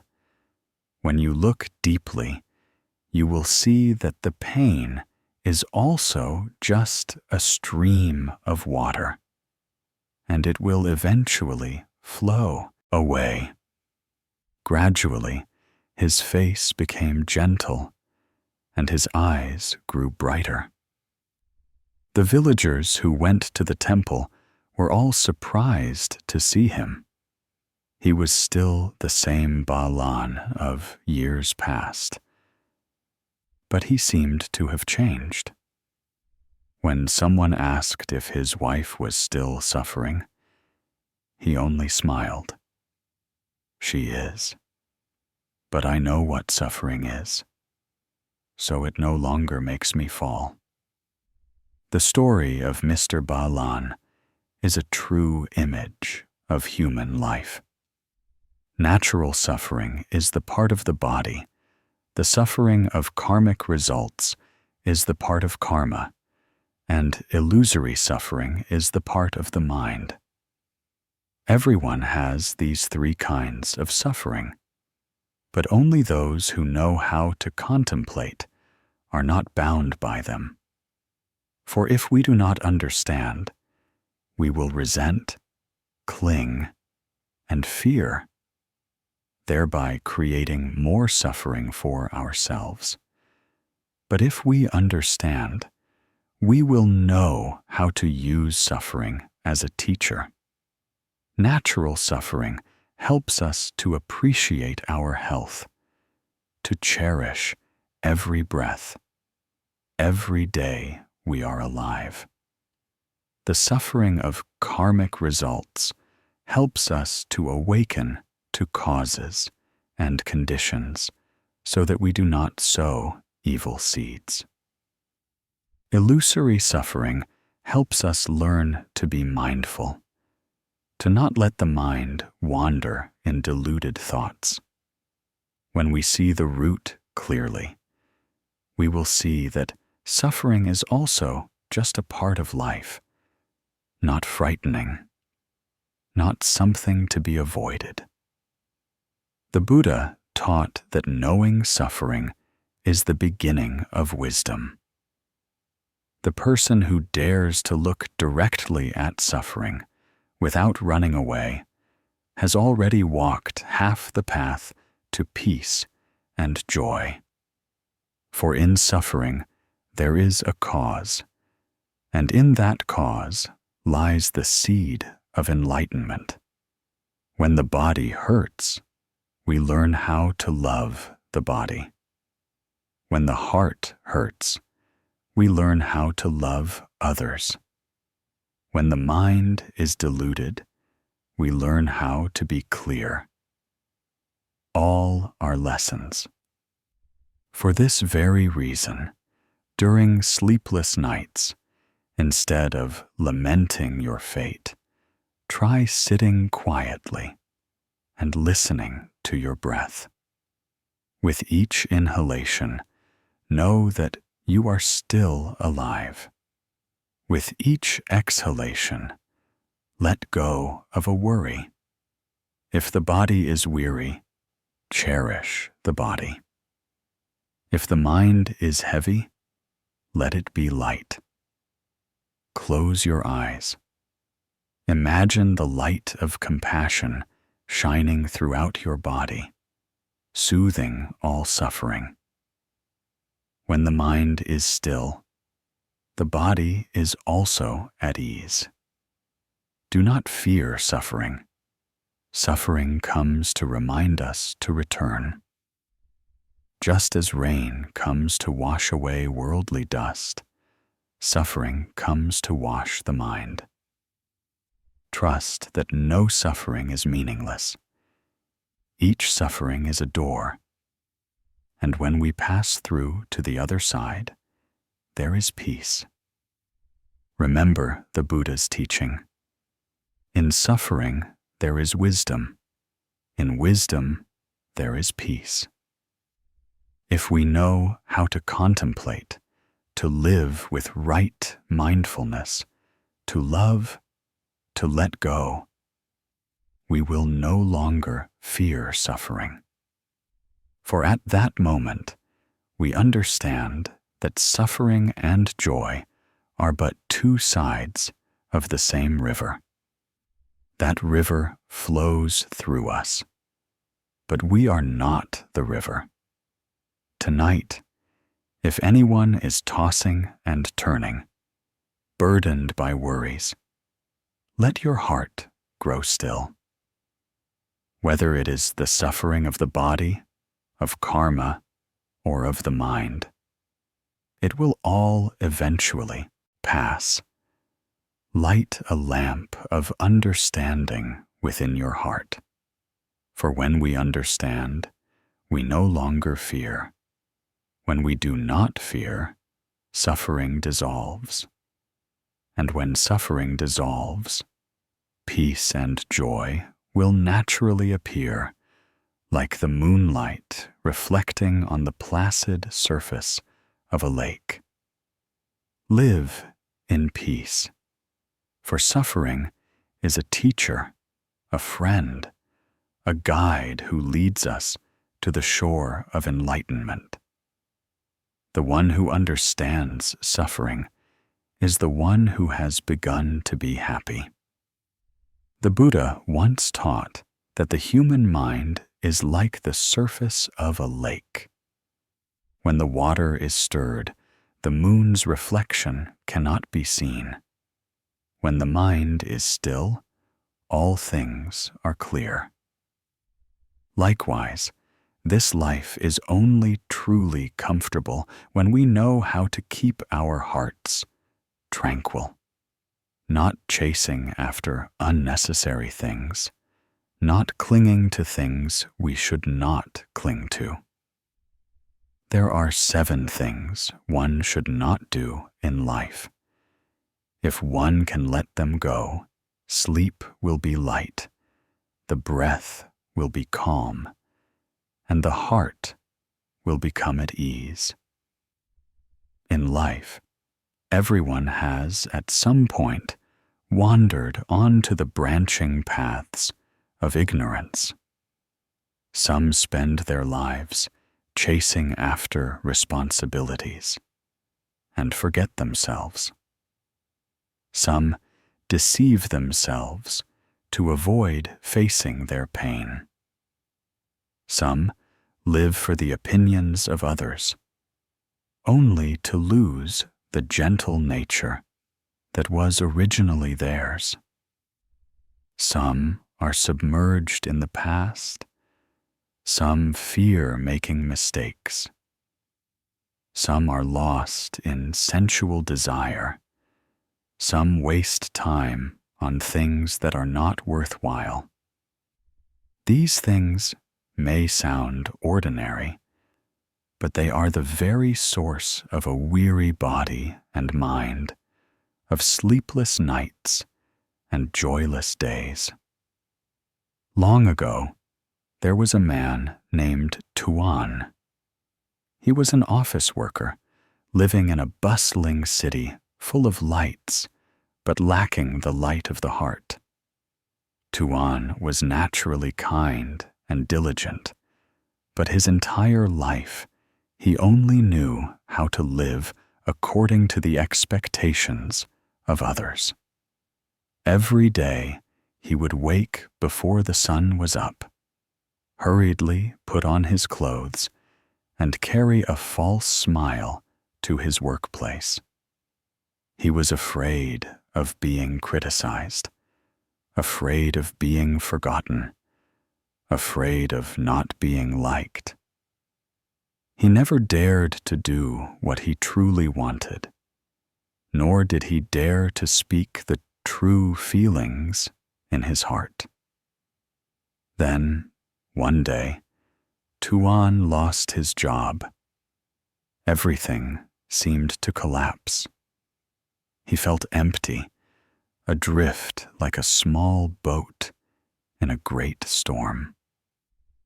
That night, he sat silently by the window, listening to the falling rain, and felt as if something inside him had broken. In that moment, he remembered what he had been living for all these years. He had tried his best, but not for happiness, only for recognition. He had smiled, but not out of joy, but for fear of offending others. That night, he opened his phone and happened to read a Buddhist saying, "Do not seek yourself in the eyes of others." The words were like a small bell ringing in the darkness of his mind. He sat for a long time, then smiled faintly. He realized that for all these years, he had never truly lived. He was only a shadow of himself, bound by expectations and fear. From then on, Tuan began to change. He was no longer in a hurry, no longer tried to please everyone. Every morning, he would sit quietly for 10 minutes, close his eyes, and listen to his breath. He learned to look at everything more lightly. When someone spoke harsh words, he would just smile. When he failed, he did not blame himself. When he succeeded, he did not boast. He realized that true peace does not come from the outside, but from the mind itself, knowing when to stop. Once, a friend asked, "Aren't you afraid of losing out? Aren't you afraid of being left behind?" Tuan replied, "In the past, I was afraid because I thought I had to run to prove something. Now, I just want to live true to myself. When the mind does not compete, no one can take away my peace." Tuan called his past his 7 mistakes. Each mistake was a door that closed, but also a door that opened to wakefulness. The first thing he realized was, do not evade responsibility. In the past, Tun would often blame his circumstances, other people, or bad luck. He did not know that when we evade responsibility, we are also evading the opportunity to grow. Responsibility is not a burden, but life's way of teaching us to mature.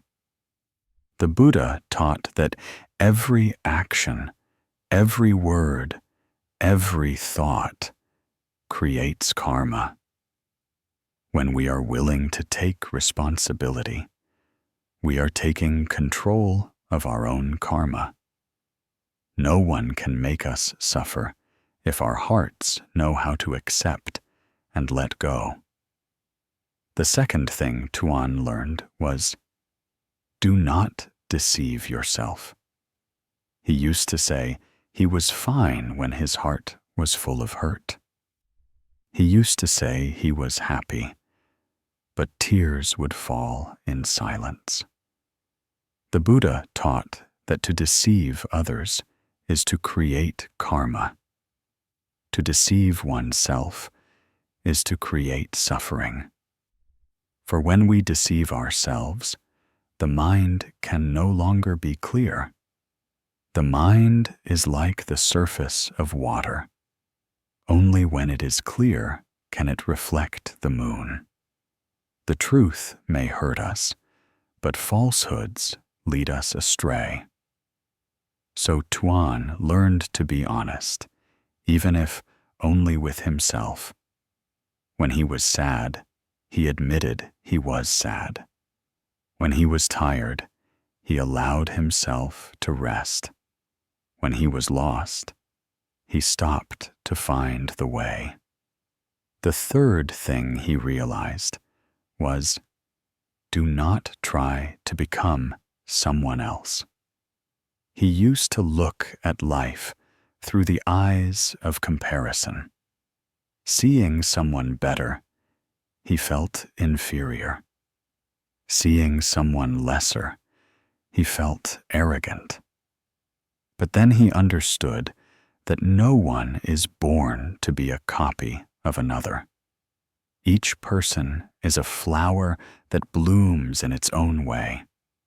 Some flowers bloom early, some bloom late, and some bloom only when it rains. If we try to be like someone else, we will lose our own true color and fragrance. The Buddha once taught, you are your own island. Only when we know how to stand firm in our own being can we truly find peace. The fourth thing he reminded himself of every night was, do not be immersed in the past. When he was younger, Tuan was often filled with regret. He remembered the opportunities he had missed, the people who had left, the things that could have been different. But then he understood that the past is a shadow. The more you chase it, the farther it gets. The Buddha said, do not cling to what is past. Do not long for what has not yet come. Only the present is real. When the mind clings to the past, the body grows weary. When the mind is in the present, the body is light. So he learned to breathe, to smile at this very moment. Whenever the rain fell outside his window, he felt a warmth in his heart, because he knew that as long as he still had breath, he could always begin again. The fifth thing Tuan learned was to overcome the fear of making mistakes. He used to be so afraid of failure that he dared not do anything. But then he realized that the fear of being wrong was the biggest mistake of all. In this life, no one is perfect. The Buddha taught that there is no path without stumbling. Only those who know how to get up after a fall truly move forward. Failure is not frightening. What is frightening is letting it extinguish the light in one's heart. Tuan began to try again the things he had once missed out on. He learned to draw, to meditate, to cook, to be silent. And in each of these small things, he found a simple joy he had never known before. The sixth thing he understood was, do not yield to all desires. He used to think that having a lot of money would bring happiness, that having a lover would make him less lonely, that being praised would make him feel worthy. But the more he had, the emptier he felt. The Buddha taught that desire is like a fire. The more oil you pour on it, the more it burns. When the mind is constantly demanding, we are never satisfied. True happiness lies not in having more, but in having less. Less greed, less anger, less attachment. A simple meal, a peaceful breath, a quiet sleep. That is the greatest blessing. And the final thing, the thing he would never forget, was, do not waste time on people who are not worthy. In the past, he had spent his youth trying to please people who did not care about him at all. He had endured in silence, cried in loneliness, and apologized even when he was not wrong. But the Buddha taught, the person who causes you suffering is also the person who teaches you to love yourself. When we know how to guard our hearts, to choose whom to be near, to leave when necessary, that is not selfishness, but wisdom. Tuan understood that no one can hurt us if we do not allow them to, and that true compassion is not endurance, but letting go in peace. From that day on, Tuan's life changed. He was not richer, not more famous, but he smiled more, slept better, and his mind was more at peace. Every evening, before going to bed, he would sit quietly, join his palms, and recite a small prayer. May this heart be tranquil. May all resentment be resolved. May this body be as light as a cloud, this mind as bright as the moon. Perhaps peace does not come from anything grand. It is just the moment we stop tormenting ourselves, stop hiding, stop being false. It is when we know how to live true to ourselves, to admit our mistakes without self-reproach, to love without needing anything in return. when our hearts are light, this whole world is also light. These 7 things one should not do, though seemingly simple. How many can truly uphold them? The person who evades responsibility will never grow. The person who deceives themselves will never be at peace. The person who tries to be someone else will never find themselves. The person who is immersed in the past will forever forget the present. The person who fears mistakes will never dare to live. The person who indulges their desires will never have enough. The person who wastes time on unworthy people will have no time left for themselves. Therefore, every night before you close your eyes, ask your heart, today, was I true to myself?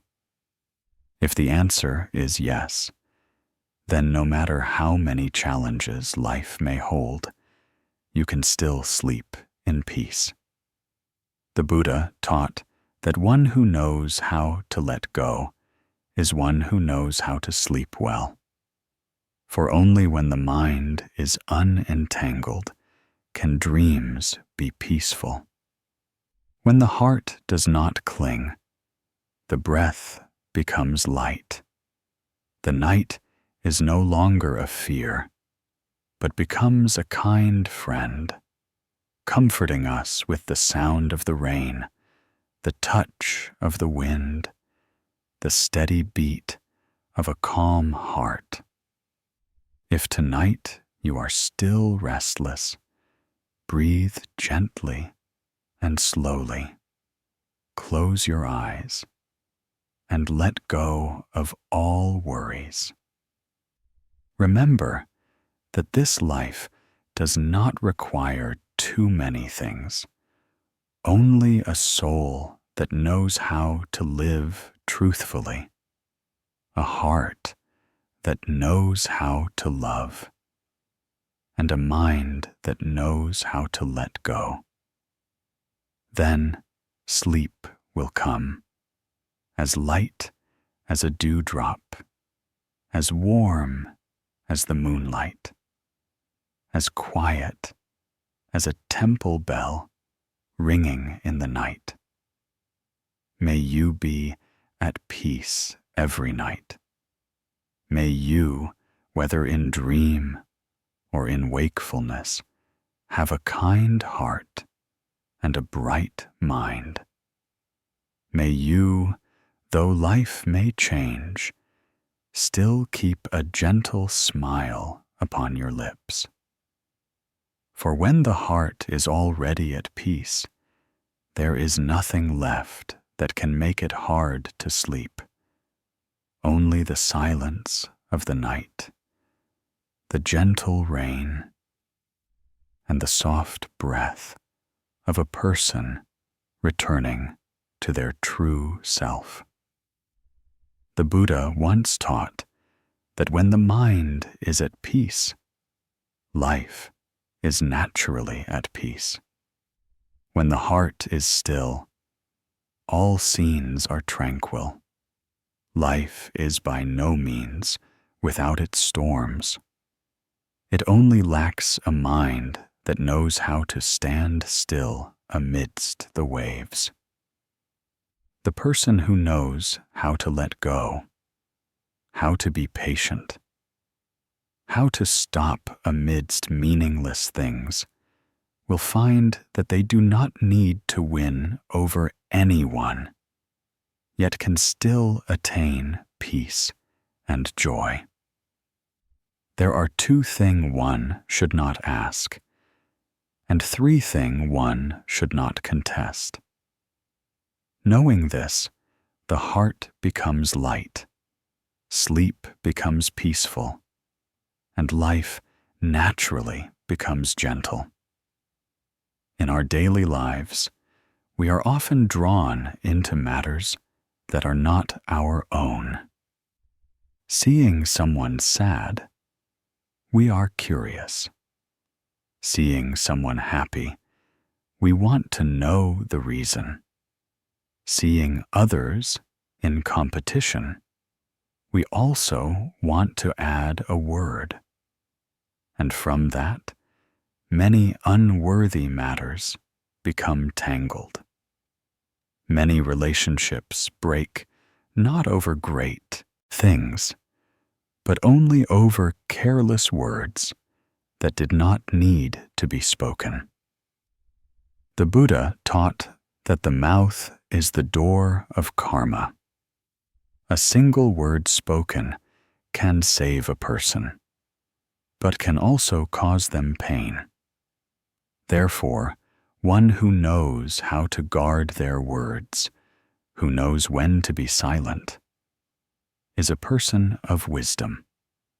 The two do not ask are do not ask about private matters, and do not ask about the family affairs of others. Each person's private life is their own garden. We cannot enter it without leaving footprints. As for the family affairs of others, if we have no connection, we should not seek to know, nor should we judge, for we see only the surface, the cause and effect within. Only heaven knows, earth knows, and their own hearts know.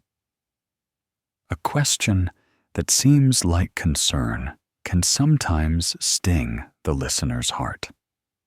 A seemingly careless remark can touch upon a wound that someone is hiding. The three do not contest are: do not contest who is right or wrong, do not contest for face, and do not contest for gain or loss.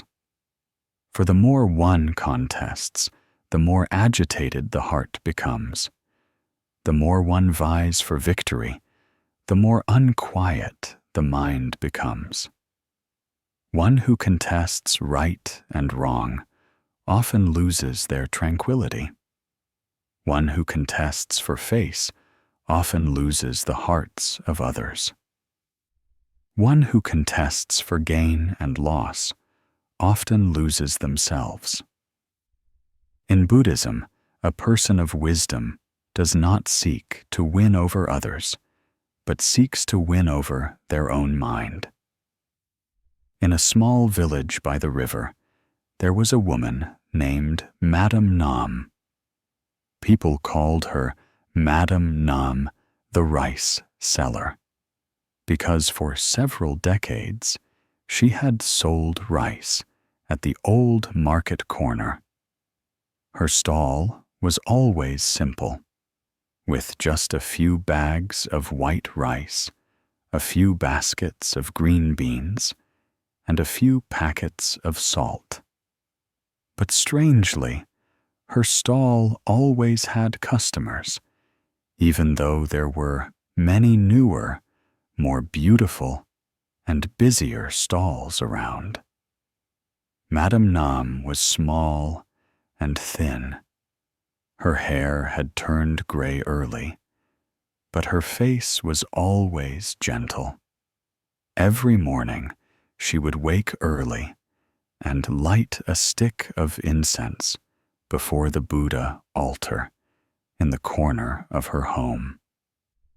As the incense smoke drifted lightly, she would join her palms and murmur, "I pray for a peaceful day. I pray for an unagitated heart. I pray that my mouth will not speak words that make others sad." Only then would she go to the market. The people in the market said they had never seen her ask about anyone's affairs.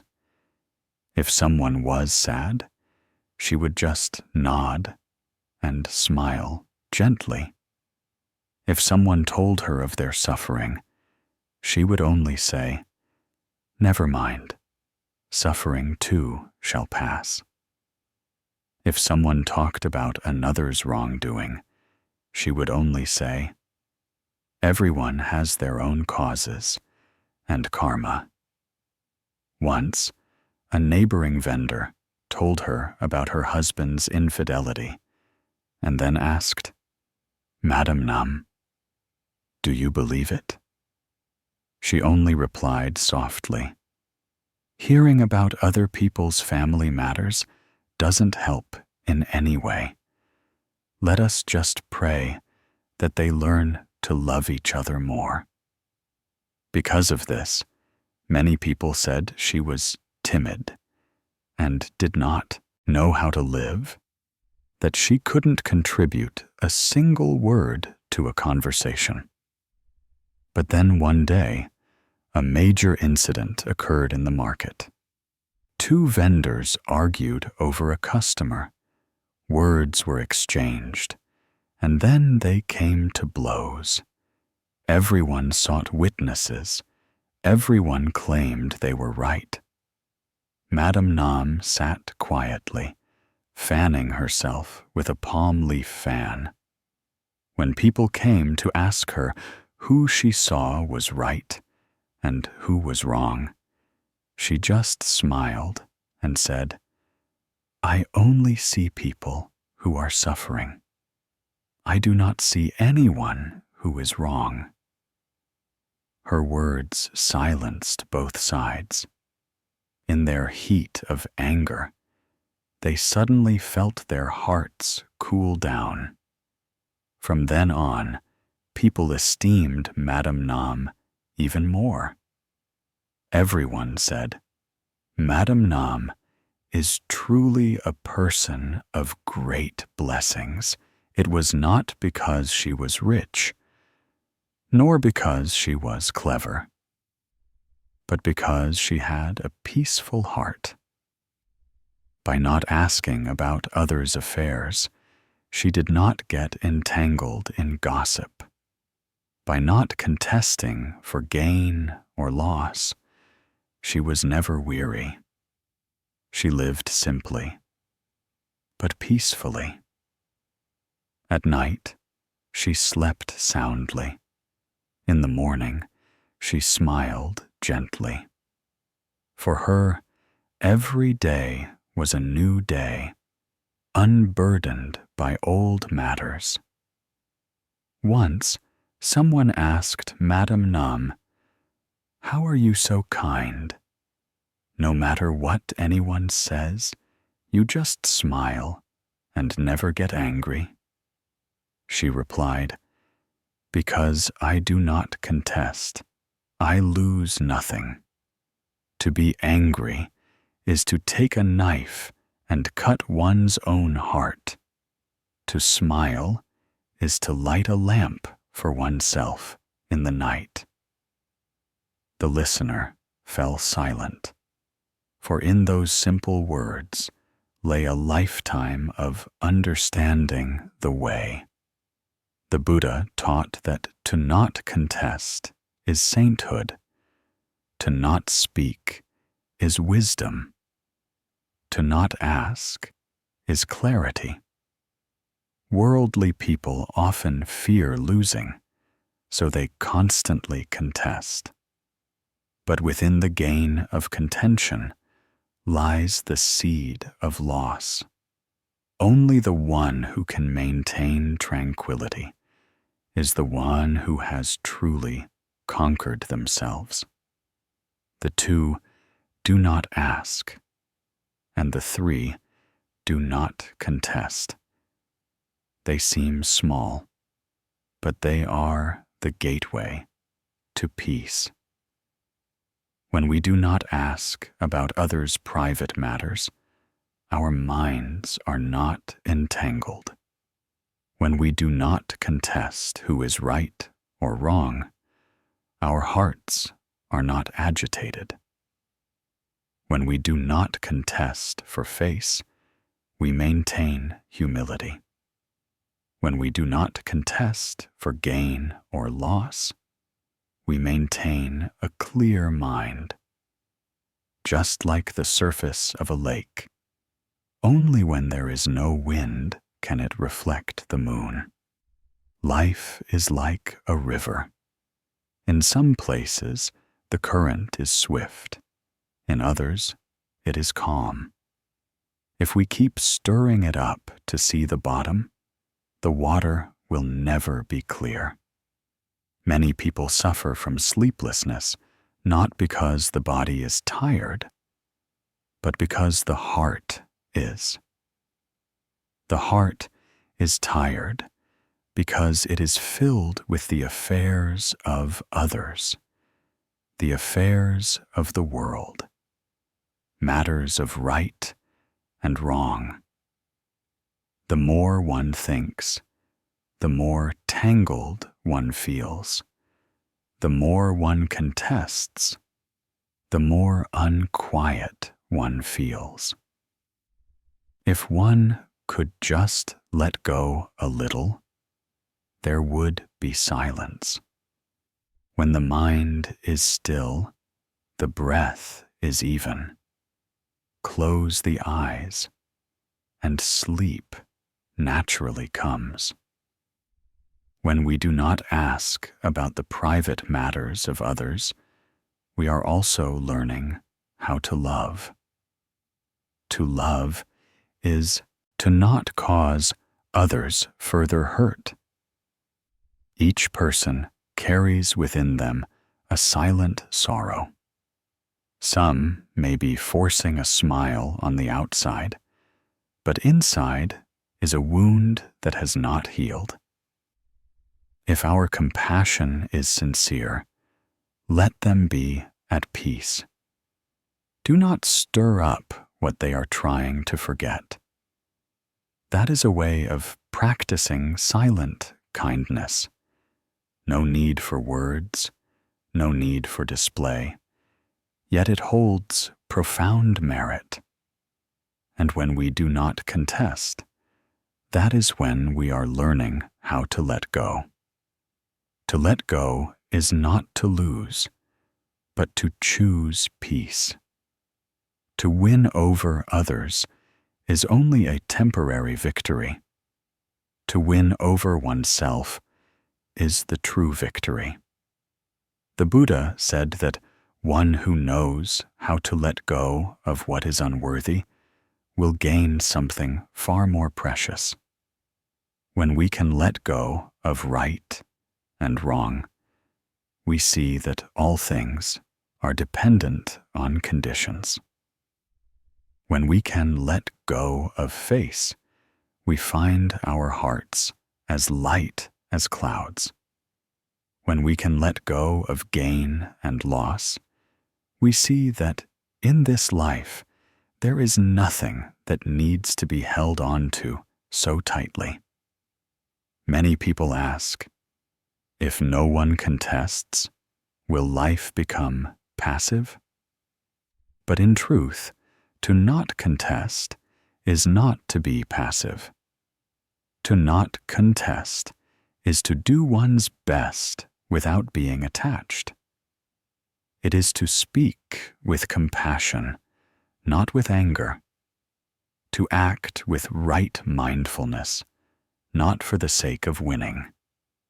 A person with such a mind brings peace and joy to themselves and to others, wherever they go.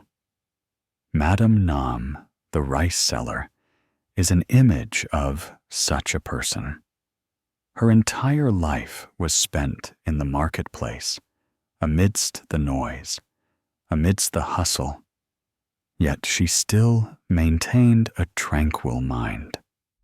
To all who saw her, she seemed simple, but in truth, she was living in the world as if in a meditation hall. The market was a place where people bought and sold, but for her, it was a place of cultivation. Every person who came, every word spoken, every smile was a lesson on cause and effect, on the human heart, on the meaning of patience. Once, a customer intentionally bargained for a low price and spoke harsh words. She still happily packed the rice without the slightest frown. People asked why she was not annoyed. She smiled kindly. If they are hot, and I become hot as well, the fire will burn on both sides. If they are hot, and I am cool, the fire will go out. I choose to be cool. As simple as that. But that is the wisdom of one who understands the way. The meaning of Madame Nam's story is this. When the mind is at peace, the scenery is also at peace. When we do not ask and do not contest, we preserve our own pure energy. Life no longer has so many storms, for the wind is only strong when the heart is still in turmoil. A person can live in the midst of the market, in the midst of people, and still be at peace, because their mind is not pulled away. They know what should be heard, when to be silent, and what should be let go. The Buddha taught that a cultivator does not need to go far, to simply be where one is and maintain a pure mind. That is cultivation. Madame Nam never entered a temple, never chanted many sutras, but her every action, her every word was a lesson in meditation. Meditation in the breath, meditation in a smile, meditation in knowing not to ask, knowing not to contest. Only by letting go of gain and loss can one find one's heart as vast as the ocean. The ocean does not fear the waves, for it knows the waves come and go. The ocean does not contest for space with the clouds, for it knows the clouds are only visiting and will soon depart. A person is the same. When one knows that all things are conditions, there is no one left to resent, nothing left to grasp. When the mind is like the ocean, all trivial matters dissolve like sea foam. Therefore, if tonight you are still restless, take a deep breath. Exhale slowly. Close your eyes and imagine yourself as a still lake. The words others have spoken, let the wind carry them away. The matters that do not belong to you, let the water wash them away. Keep only the breath. Keep the smile. Keep the kind heart. When the mind is at peace, sleep will come. Remember that it is not the one with many words who understands, nor the one who is skilled at debate who wins. True understanding lies in a heart that knows silence. True victory lies in a mind that knows how to yield. A single unspoken word can sometimes save a relationship. A single uncontested matter can sometimes preserve a lifetime of peace. The Buddha once said, "A single moment of anger burns down a forest of merits. A single moment of compassion gives rise to blessings for 100 eons. To maintain a mind that does not contest is to preserve one's blessings. To maintain a mouth that does not ask meaningless questions is to preserve one's peace. Tonight, if you can, before you sleep, smile and gently recite a phrase. May this mind be at peace. May these words be kind. May this heart know how to let go. At that moment, the rain will sound softer. The breath will slow down, and sleep will come, as gentle as a wisp of incense smoke drifting in the silent space. The Buddha taught that the lotus flower blooms only in mud, and a person of wisdom shines only in suffering. In life, no one wants to suffer.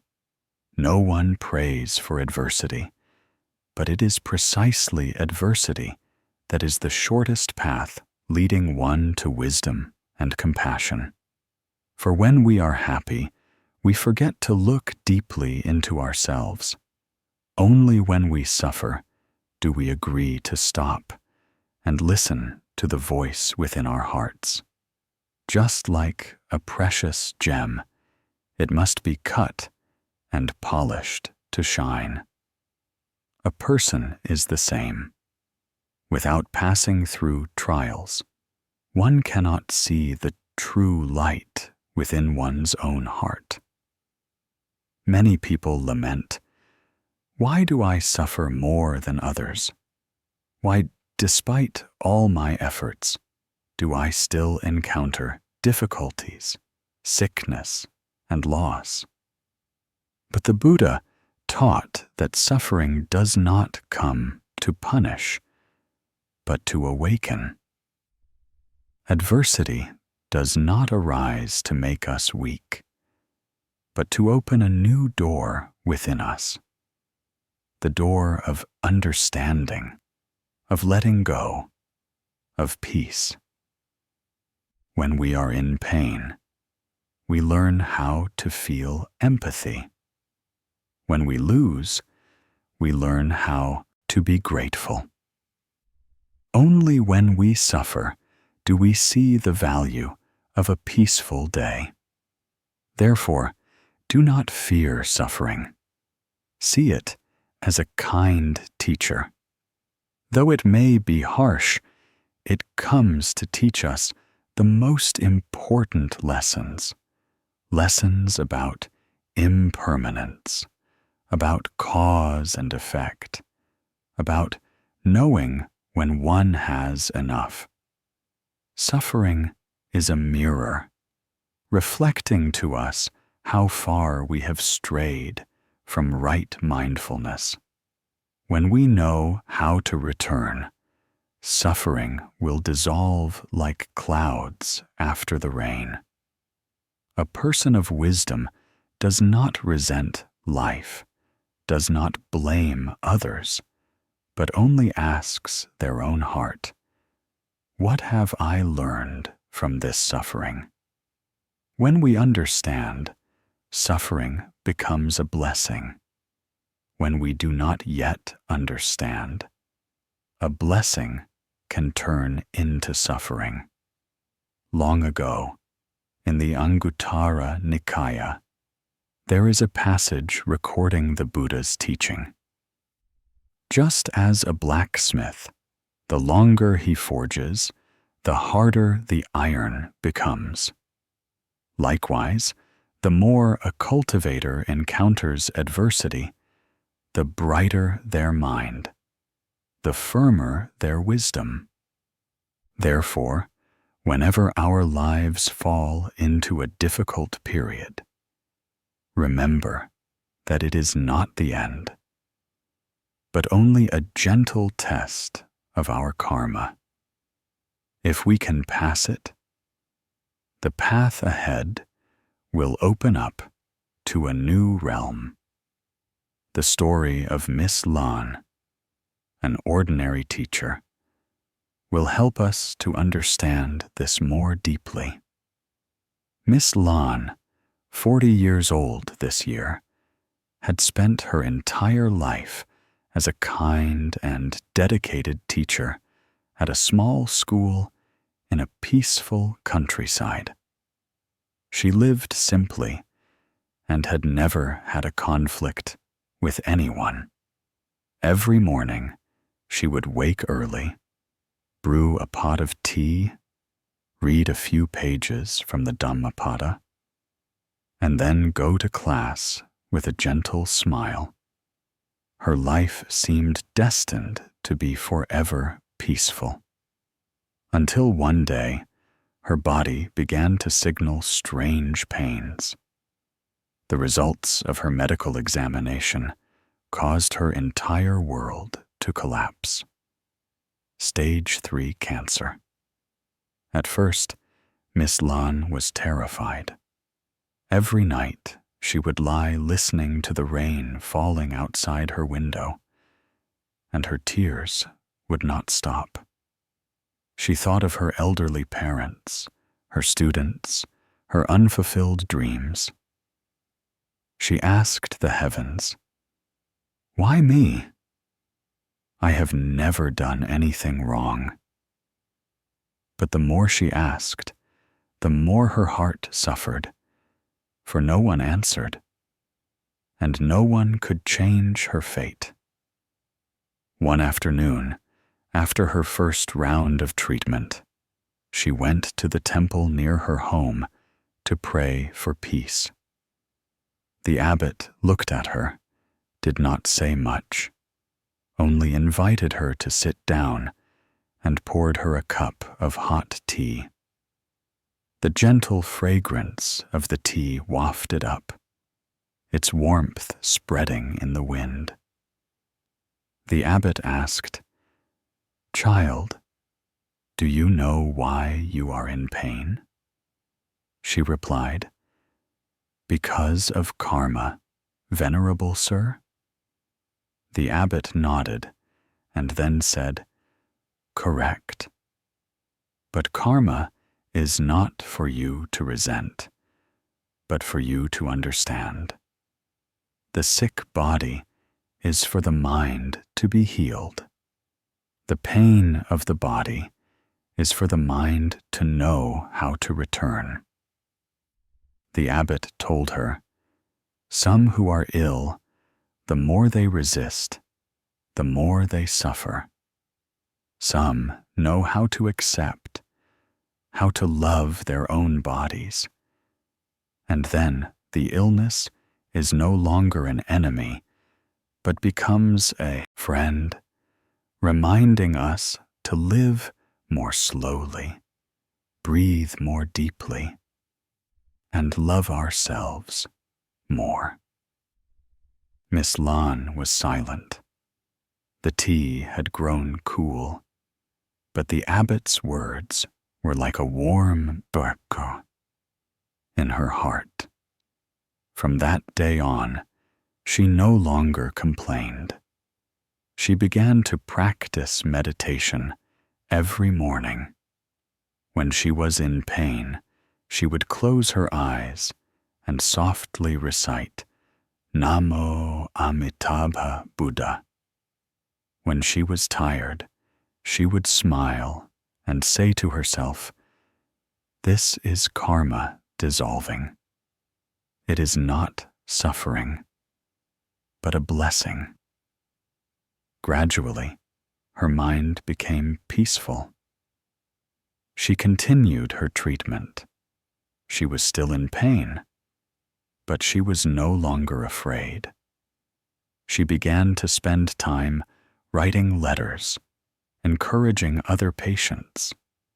She went to the hospital, bringing books, telling stories of the Buddha, of cause and effect, of faith.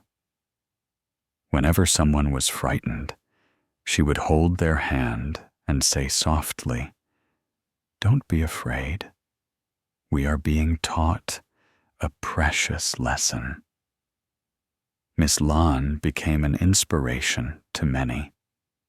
A patient who had once intended to give up smiled again after meeting her.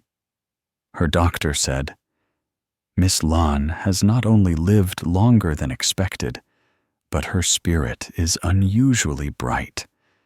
It seems the pain has helped her to see clearly the nature of life, that nothing is permanent, that this body is only temporary, and that the most precious thing is not to live long, but to live with awareness."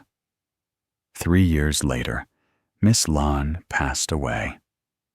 But before she left behind a small notebook. The last line in it read, "This illness was a gift sent by the Buddha to help me understand that every breath is a blessing. Without this suffering, I would have remained asleep in peace. I am grateful for this illness, for because of it, I have been able to truly live." When the abbot read those lines, tears fell from his eyes.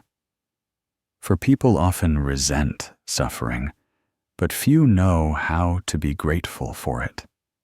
Miss Lan is gone, but she left behind a great lesson. Adversity is a blessing in disguise if we know how to see it with the eyes of the Buddha. That is the meaning of this story. In life, no one can avoid suffering. But suffering is not a bad thing. It is only a necessary part of the process of clearing karma. It is like a person boiling water. When the water boils, the sediment rises to the surface. If we are patient, the sediment will settle, and the water will be clear again. Likewise, when karma ripens and suffering appears, if we pass through it with equanimity, the karma will dissolve, and the mind will brighten. The Buddha taught that suffering is a noble truth. One who understands suffering is close to the way. When we are willing to look deeply into our pain, we see that in suffering there are causes and conditions. One who does evil reaps suffering in repayment. One who does good encounters suffering in order to become more diligent. The suffering of today, if passed through with right mindfulness, will transform into wholesome blessings for the future.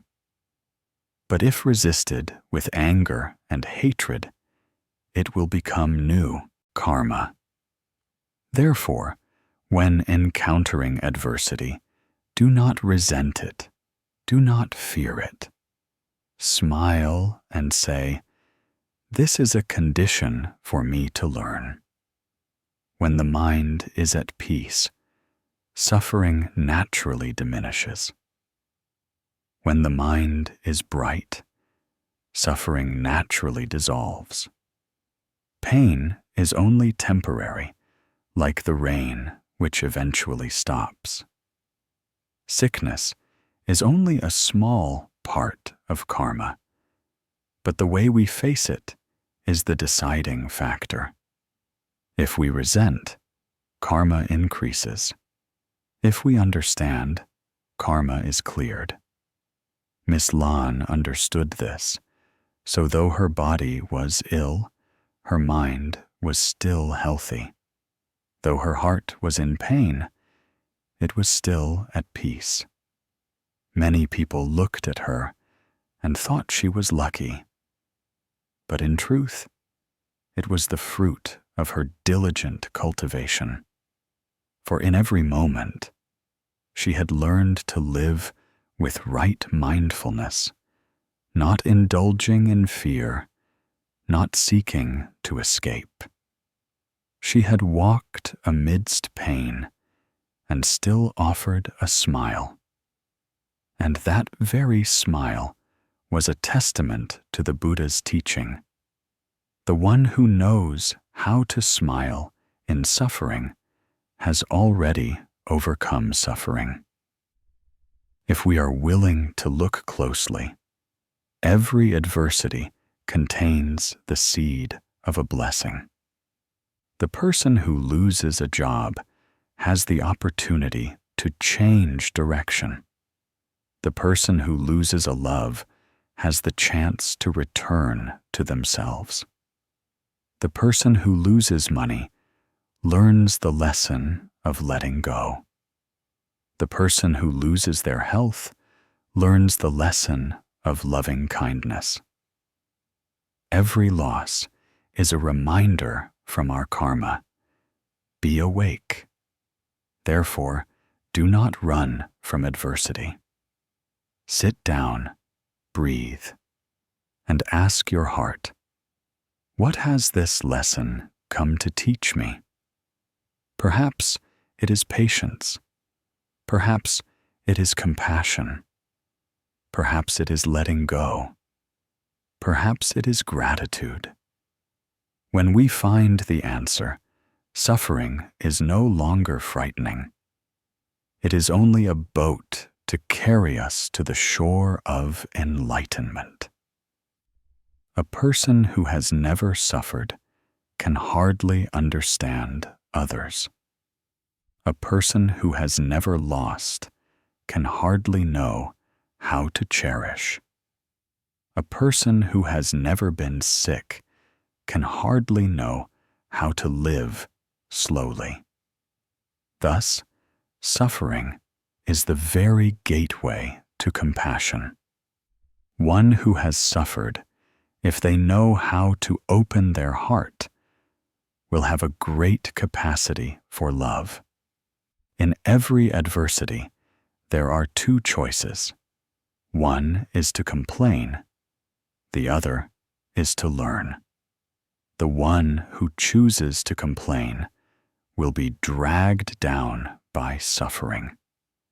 The one who chooses to learn will be lifted up by suffering. When the mind transforms, the situation changes.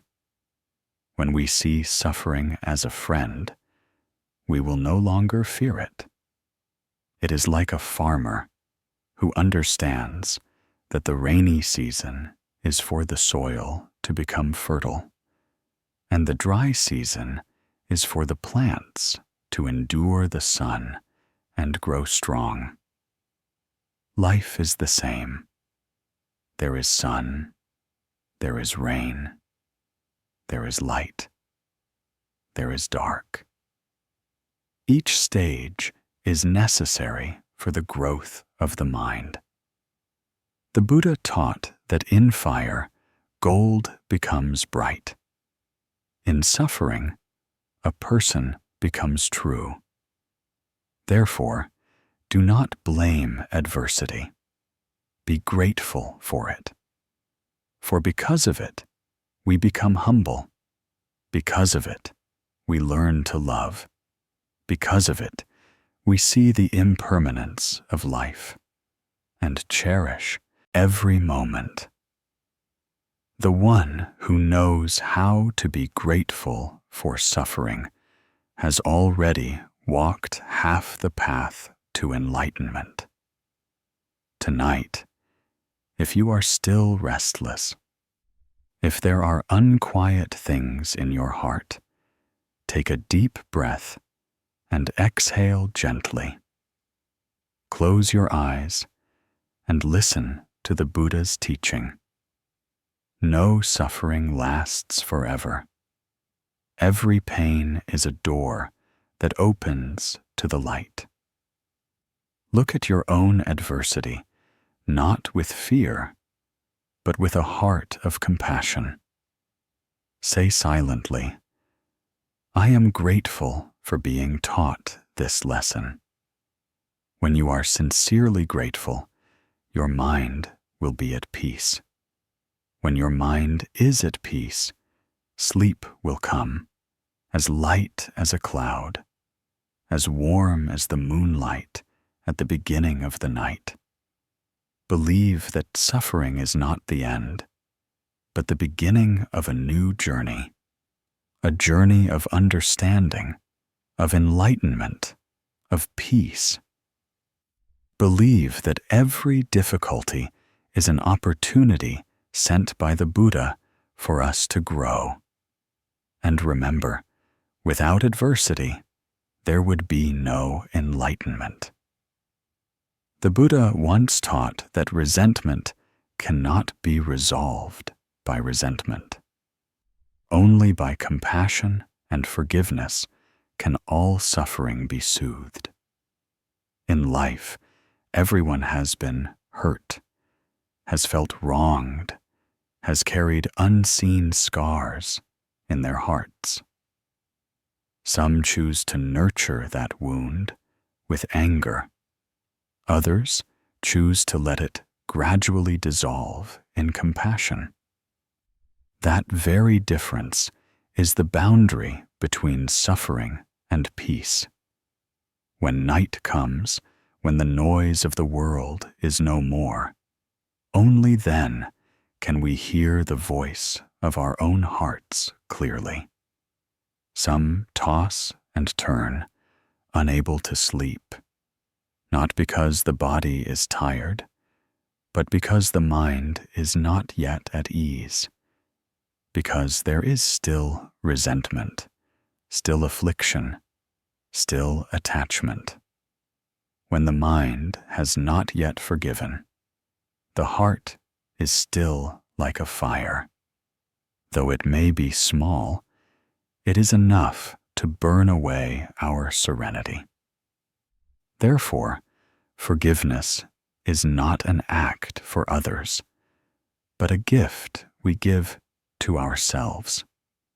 Forgiveness does not mean forgetting everything, nor does it mean condoning wrongdoing. Forgiveness is to see through to the nature of suffering, to understand that each person is enduring their own karma. When we understand that, we no longer wish for revenge, no longer wish to win or lose. For in the endless cycle of rebirth, no one truly wins. No one truly loses. Only the one who finds peace is the one who is truly liberated. The ancients had a saying, "To hold a grudge is like grasping a hot coal with the intent of throwing it at someone else. In the end, you are the one who gets burned. Resentment is a burden. Forgiveness is letting go. When we can let go of resentment, we become light. When we can forgive others, we find peace." In the Dhammapada, the Buddha taught, "He who has conquered gives rise to hatred. The defeated sleep in sorrow. He who has given up both victory and defeat lives in peaceful happiness." That is the lesson of letting go, of a compassionate heart. For only when we know how to put things down can we move forward. The story of Madame Hua, from the Sutra of the numinous response of the Buddha Dharma that is about to be told, is a testament to that power. The power of a compassionate heart, of forgiveness, of the miraculous transformation that only love can bring about. Madame Hua lived in a peaceful countryside. She had an only son. who was obedient, kind, and the pride of her life. The life of the mother and son, though not wealthy, was filled with happiness. Every day was the same.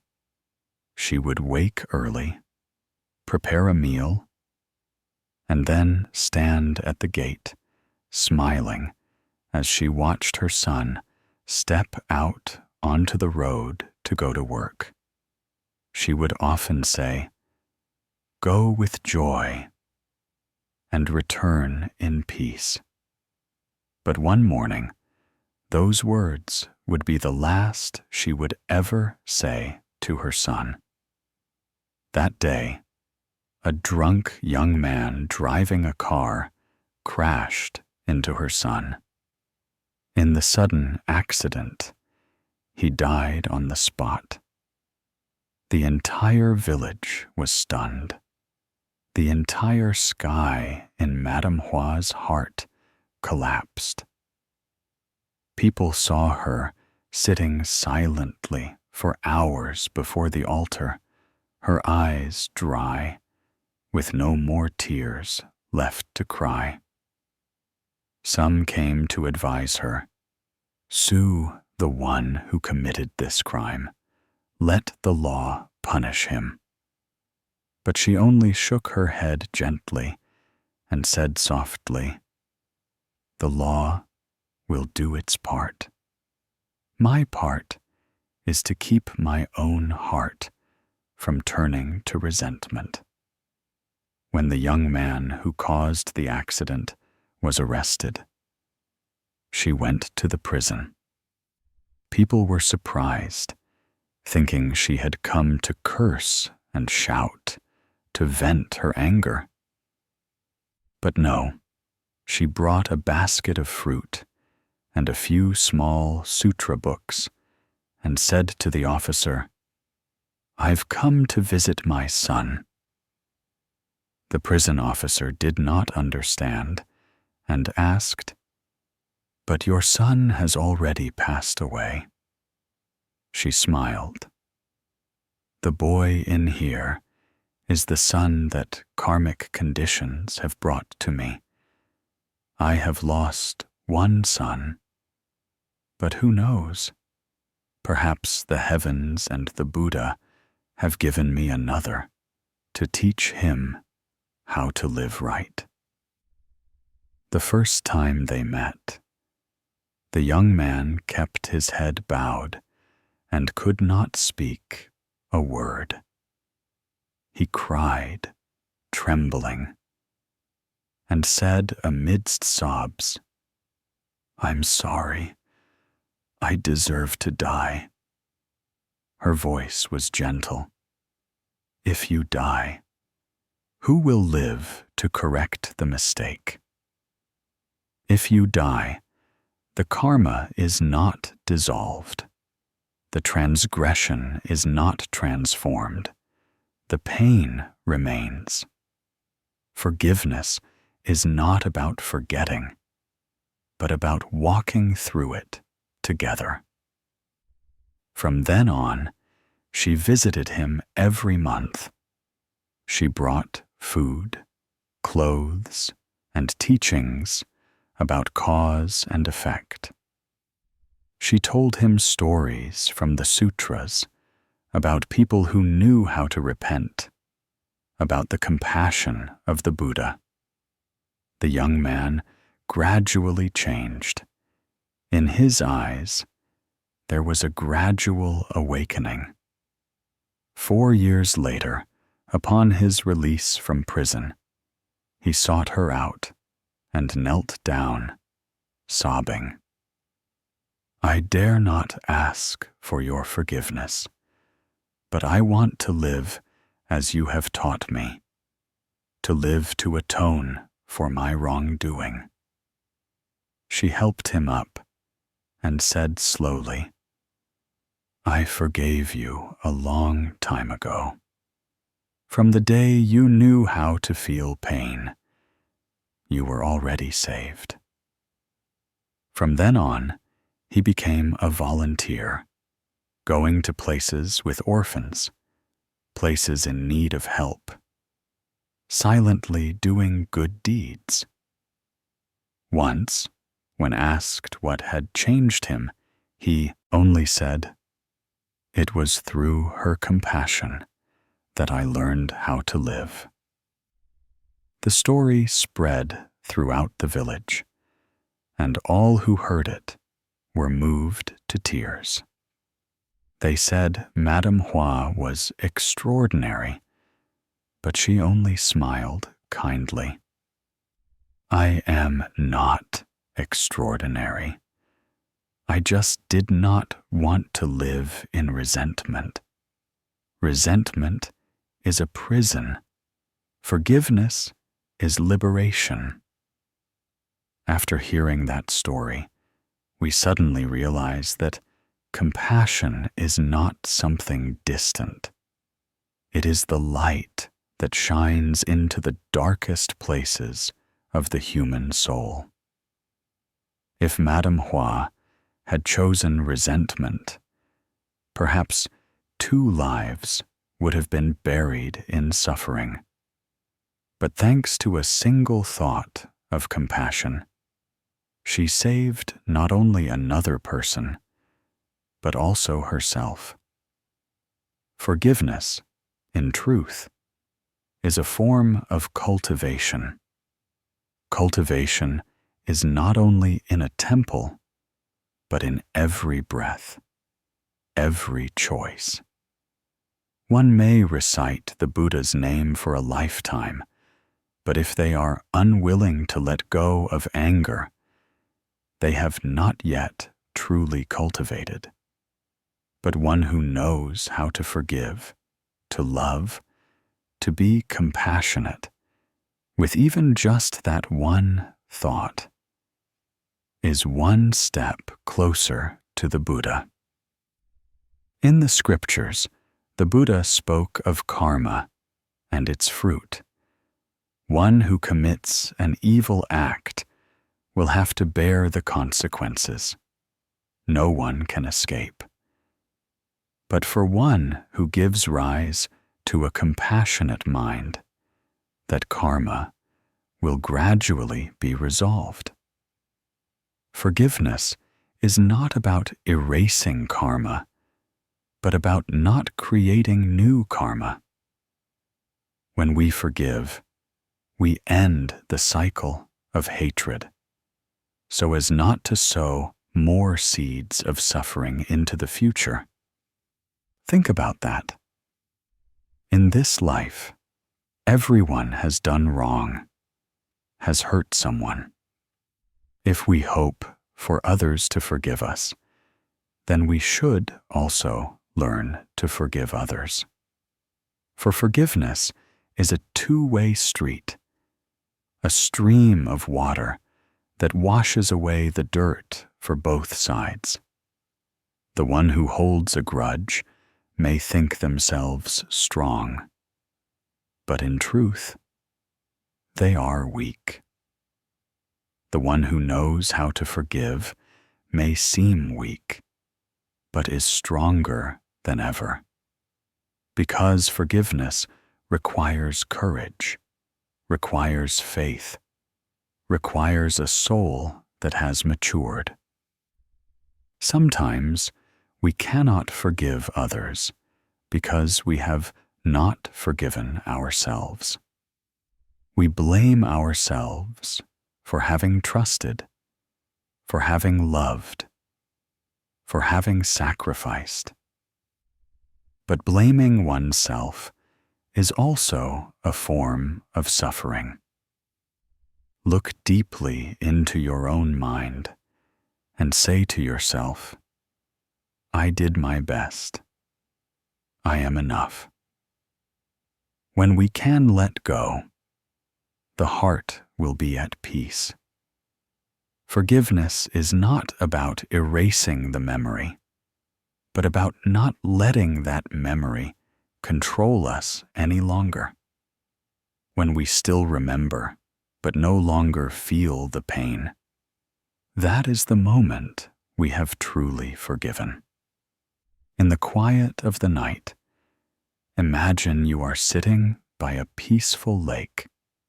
All your anger, all your afflictions are like stones falling onto the water's surface. They create ripples, but then they too settle down. Your mind is the same. If you do not continue to throw more stones, the surface of the water will become placid. Forgiveness is the act of stopping, so that the water may be still. Some people say, "I cannot forgive because that person is not worthy." But my friend, forgiveness is not for the other person to be worthy, but for you to be worthy of your own peace. Do not wait for someone else to change before you let go, for the suffering lies in your heart, not in their hands. Remember, when you forgive, it does not mean you have lost, but that you have won. You have won over the anger in your own heart, won over selfishness, won over even your karmic obstacles. And that is the greatest victory of a person's life.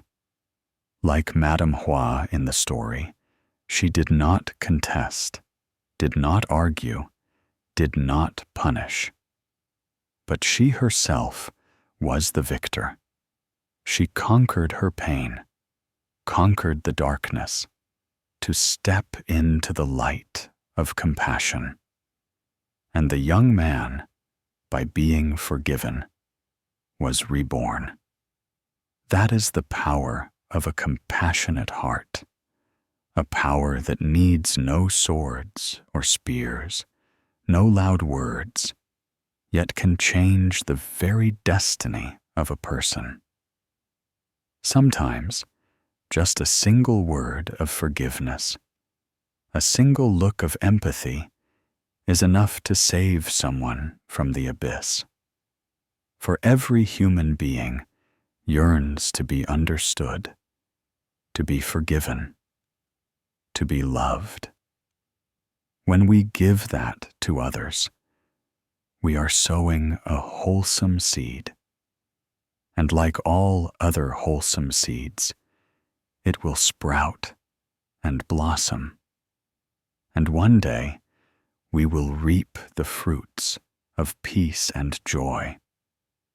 Forgiveness costs us nothing, but only makes us richer, richer in compassion, richer in peace. Resentment only makes us poorer, poorer in happiness, poorer in smiles. Therefore, every night before you sleep, try to be silent for a few minutes. Close your eyes. Think of those who have hurt you, and say silently, "I forgive you. I also forgive myself." It is just a small phrase, but if it comes from a sincere heart, it will make your sleep deeper and more peaceful. A good night's sleep comes not only from a healthy body, but from a light soul. When the heart has let go, the breath will be even, and dreams will be gentle. The one who knows how to forgive is the one who sleeps in peace. The one who knows how to let go is the one who lives in peace. Like water flowing past a stone, it does not complain, does not stop, but just quietly moves on. Life is the same. Do not let a single grudge stop the flow of your soul. Let a compassionate heart lead the way. let forgiveness open the path. When we know how to love even those who have caused us suffering, that is when we truly understand the way. For in the eyes of the Buddha, there are no enemies, only souls who are lost. And every time we forgive, we are illuminating a part of that darkness. Finally, remember that forgiveness is not weakness, but strength. That strength comes not from muscles, but from the mind, not from power, but from wisdom. For only one who clearly understands cause and effect, who clearly understands impermanence, can truly forgive. Tonight, if you are listening to these words, let your mind grow gentle. Do not think too much about the past. Do not blame anyone. Do not resent anything. Take a deep breath and exhale very slowly. All resentment will gradually dissolve in that breath. The Buddha taught that when the mind is at peace, all things are at peace. When a compassionate heart arises, merits and virtues arrive. When one knows how to forgive, unwholesome karma dissolves, and good fortune will follow. Therefore, to have a good night's sleep, let the mind be at ease. To have a healthy body, let a compassionate heart blossom. Believe that though life may have much suffering, with just a single wholesome thought, the light has already begun to shine. Just as any long night will eventually pass, after the darkness, there is always the dawn.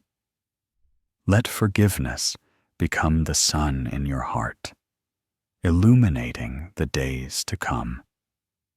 May you, each night upon hearing these words, find your mind clear, your heart at peace, your sleep complete. And upon waking, may a smile still be upon your lips. Live kindly, live with love, live with forgiveness. For when we give compassion, what we receive in return is our own happiness. The Buddha taught that human life is an impermanent journey. It has a beginning and an end, but no one knows where their own final station will be.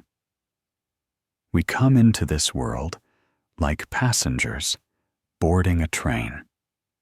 On that train, some are long-term companions. Some travel only a short distance. Some board the train with a smile, but disembark in tears. Some seem to be traveling far, but in the end, are only passing through. Life is just like that, impermanent, short, as fragile as a wisp of evening smoke. The Buddha once said, "A human life is as short as a breath. When the final breath departs, all glory, fame, and resentment become illusion."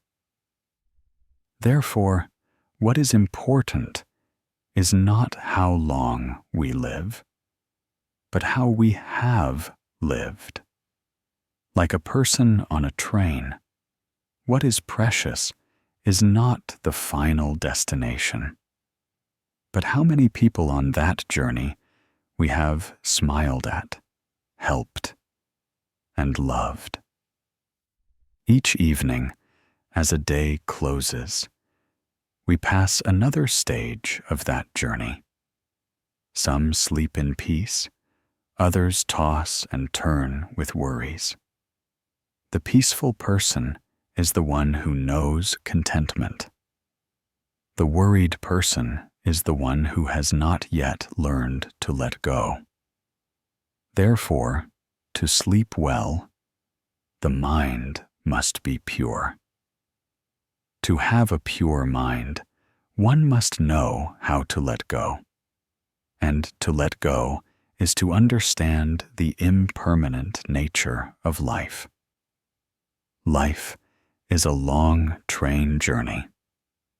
Everyone has a ticket, but no one knows when their ticket will expire. Therefore, live as if today were the last day of the journey. Speak words of love while you still can. Help others while you still have the strength.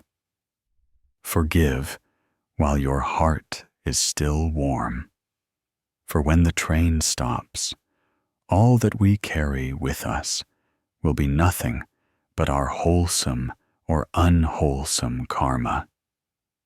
In a small town by the river, there was a train driver named Loy. His entire life was bound to the railway, to the long, lingering sound of the train's whistle. In his early years, he drove the train for over 40 years, carrying countless people through countless lands, witnessing countless meetings and partings. People said he was the soul of that train station. His apprentice, a young man named Nam, recounted that Mr. Loy drove the train not just with his hand, but with his whole heart. Every time the train left the station, he would always stick his head out the window, look back at the platform, and say loudly to his apprentice, "Remember, on the train of life, some people get on, some people get off. What's important is how we have traveled." Nam heard that phrase hundreds of times, but only after Mr. Loy retired did he fully understand it. On his last day on the job, he wore a blue shirt with a frayed collar, held an old hat in his hand, and stepped into the driver's cabin. The early morning sun shone through the glass, its golden light bathing his wrinkled but kind face. The train left the station, its whistle echoing. Dozens of townspeople stood up. Some had tears in their eyes. Everyone knew this was Mr. Loy's last train. Along the way, he told Nam small but profound stories. He said, "You know, son, when you drive a train, you have to learn to look years ahead. Look far to avoid danger. Look far to anticipate what's coming. Life is the same. You have to know how to look far, how to slow down. Don't be so engrossed in your own journey that you forget the people traveling with you." Nam asked, "Weren't you ever tired, sir, spending your whole life just around the railway?" He smiled gently. "Tired, of course. But when I see the passengers smile, when I see them arrive safely at their destination, my heart feels light again. There are train journeys in life that don't need a destination.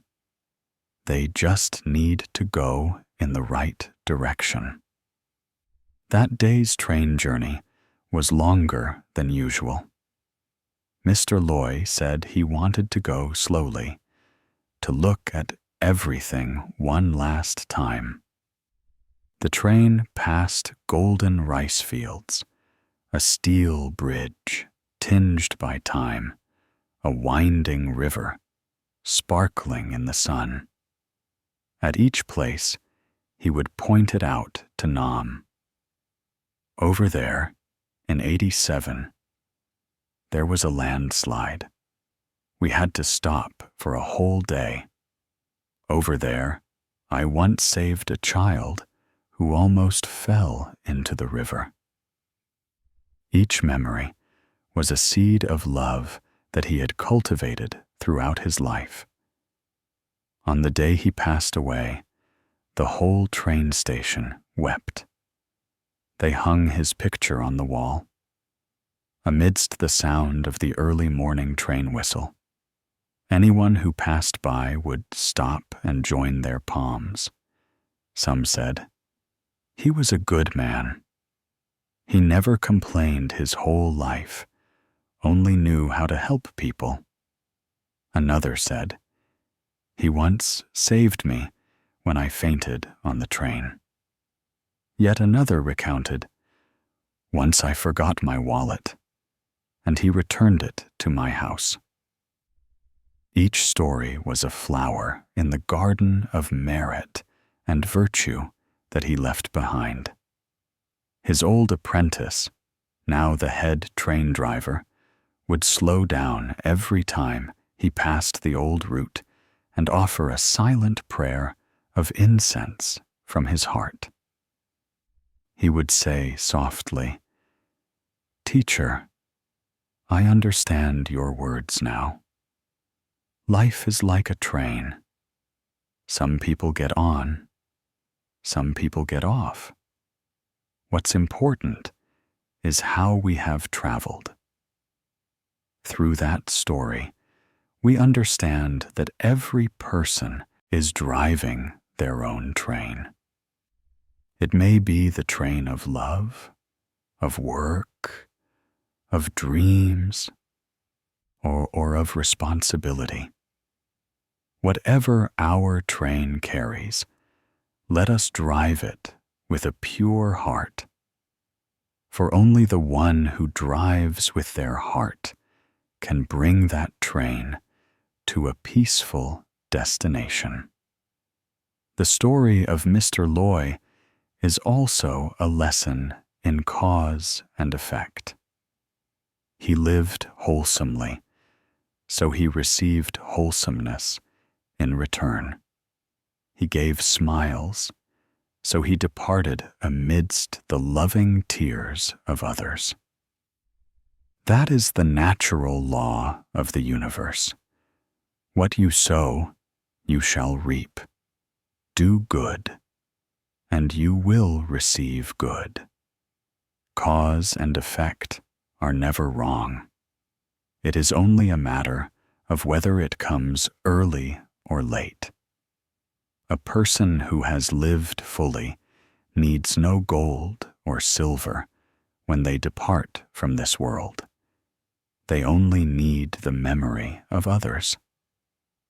For the memories of others are the very mirror that reflects our wholesome karma. The selfish person, upon dying, is remembered by no one. The kind person, upon dying, remains as if still present. Some ask, what does it mean to live fully? To live fully is not to live to be praised, but to live so that one's own heart feels no shame. In whatever you do, think of the consequences. In whatever you say, think of the hearts of others. When the mind is pure, every action is wholesome. When a compassionate heart arises, merits and virtues naturally come. The Buddha taught that every breath is a gift. Every person we meet is a condition. When the condition is present, we meet. When the condition is over, we part. No one stays with us forever, nor does anyone leave forever. Therefore, do not try to hold on. Do not try to keep. Know how to smile when others depart from our lives, for they are simply boarding another train, continuing on their own journey. It is precisely because of impermanence that we must know how to cherish every moment. Look back on your life. How many people have passed through? How many words of love have we not dared to give? How many hands have we not dared to hold? Time passes as swiftly as a wheel rolling on a track.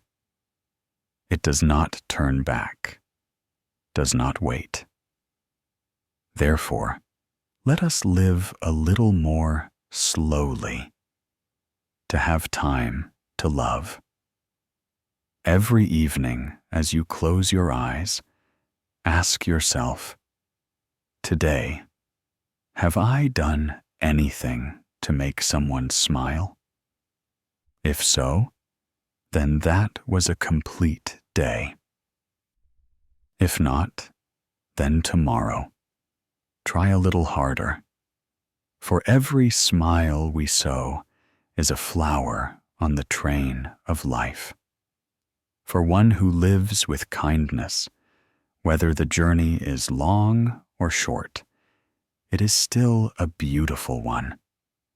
For one who lives in selfishness, no matter how much they achieve, it is only a temporary station.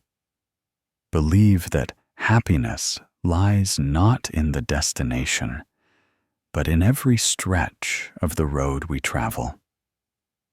Just like Mr. Loy, he did not seek fame, did not wish to be remembered by name. He only wanted every train he drove to bring people to their destination safely. Life is the same.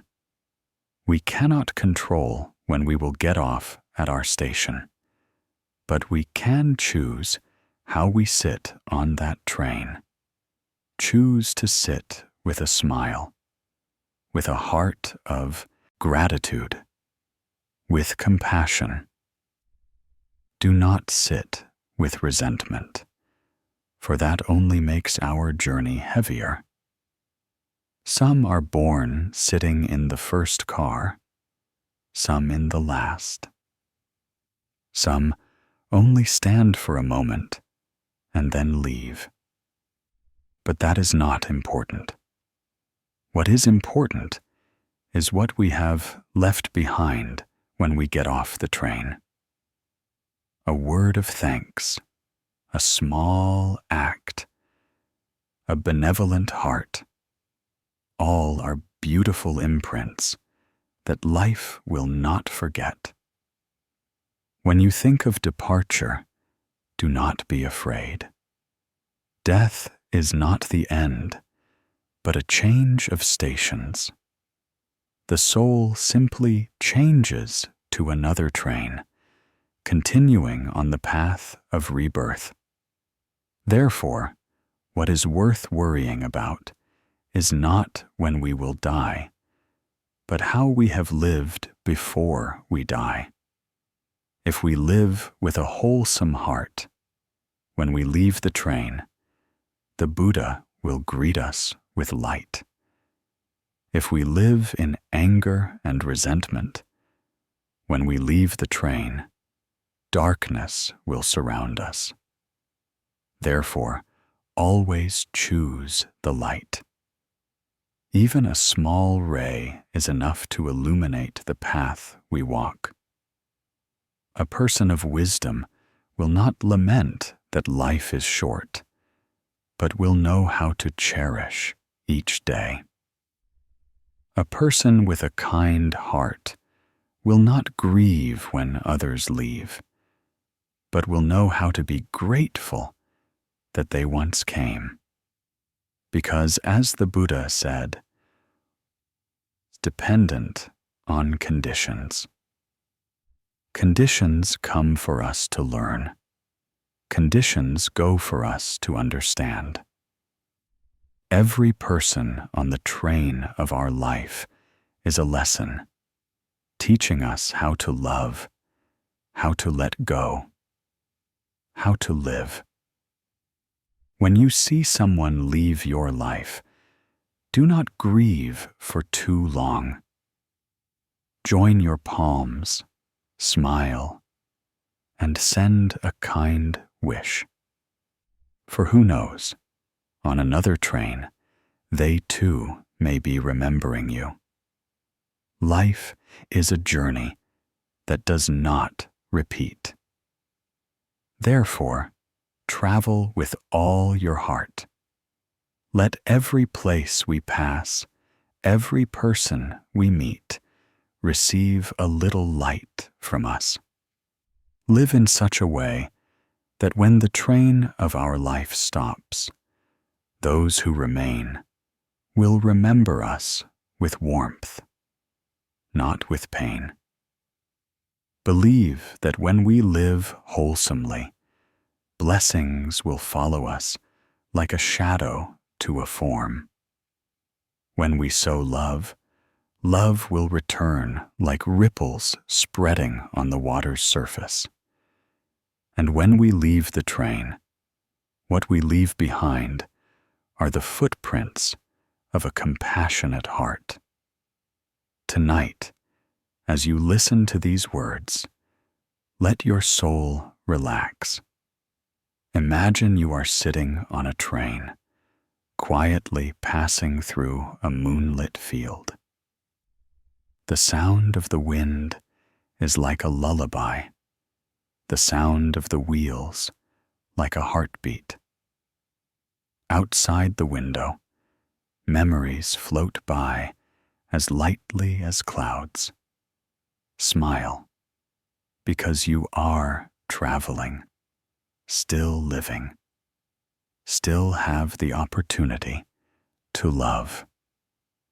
And when tomorrow comes, step off that train car with a heart of gratitude, grateful for those who have accompanied you, grateful for those who have left, grateful even for the difficulties that have taught you to be strong. The Buddha taught that a day not lived in compassion is a day wasted. Therefore, live fully, sow love, so that when we depart from the station of life, we have no regrets. May you sleep in peace each night and awaken in serenity each morning.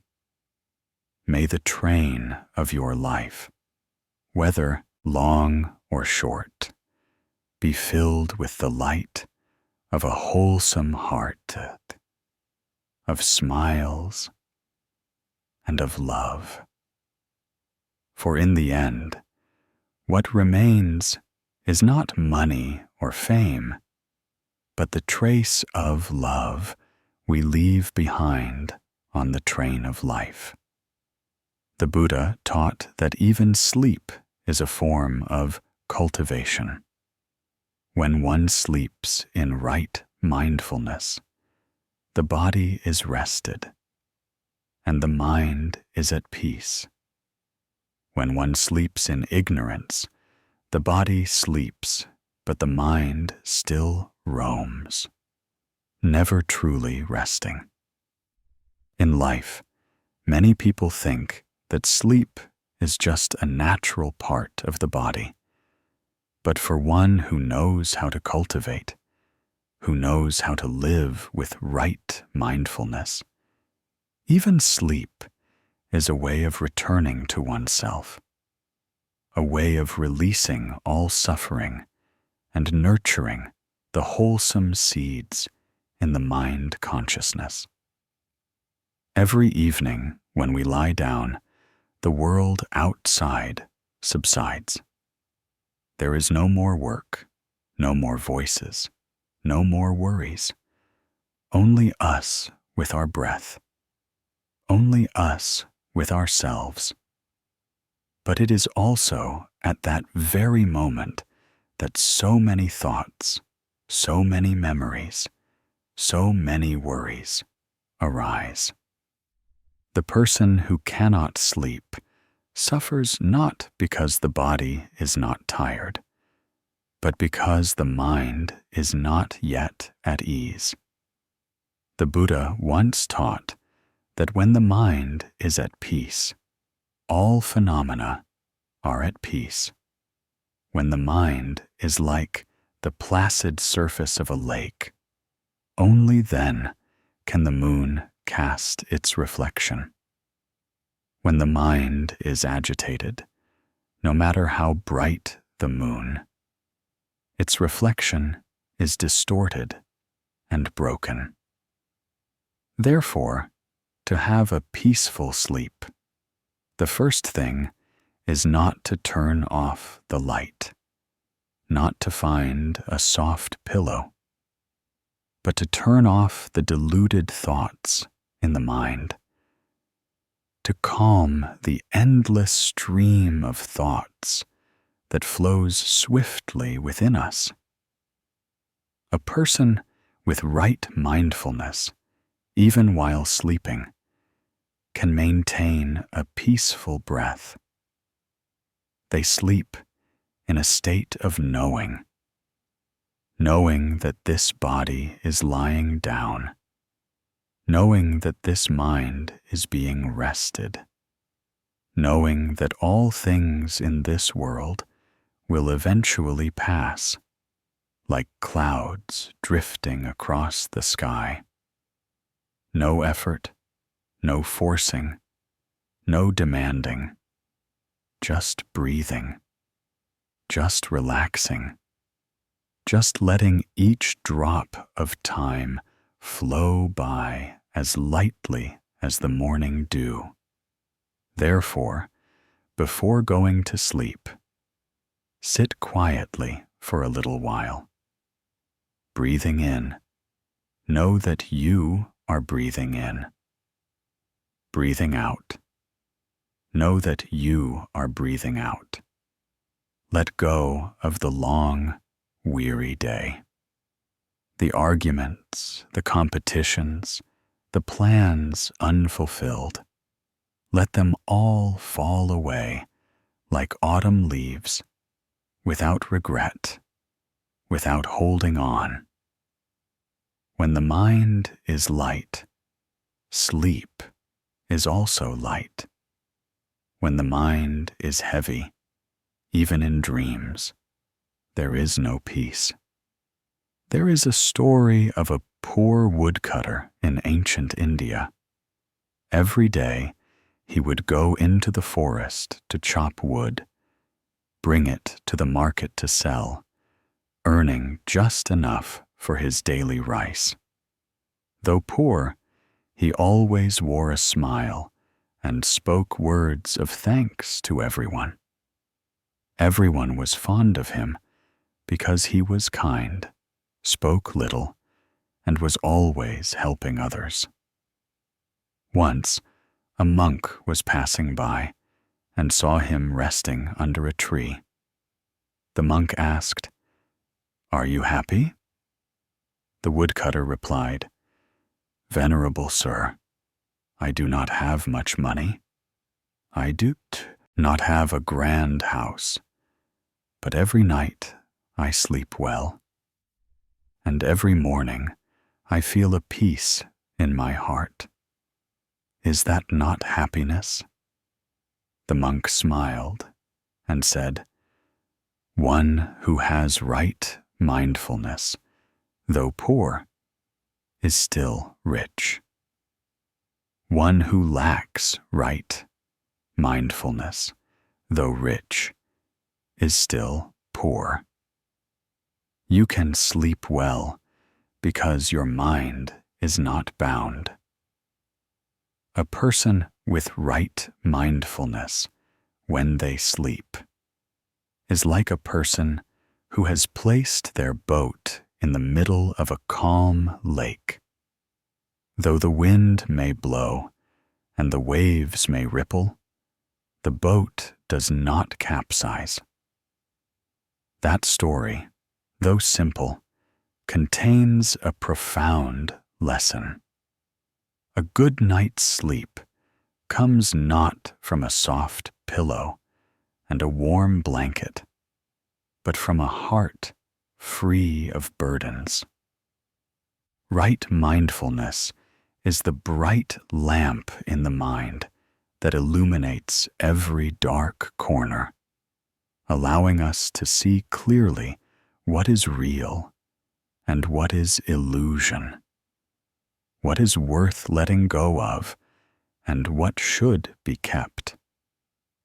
When we see clearly, we are not afraid, not suffering. In life, some people fall asleep the moment they get into bed.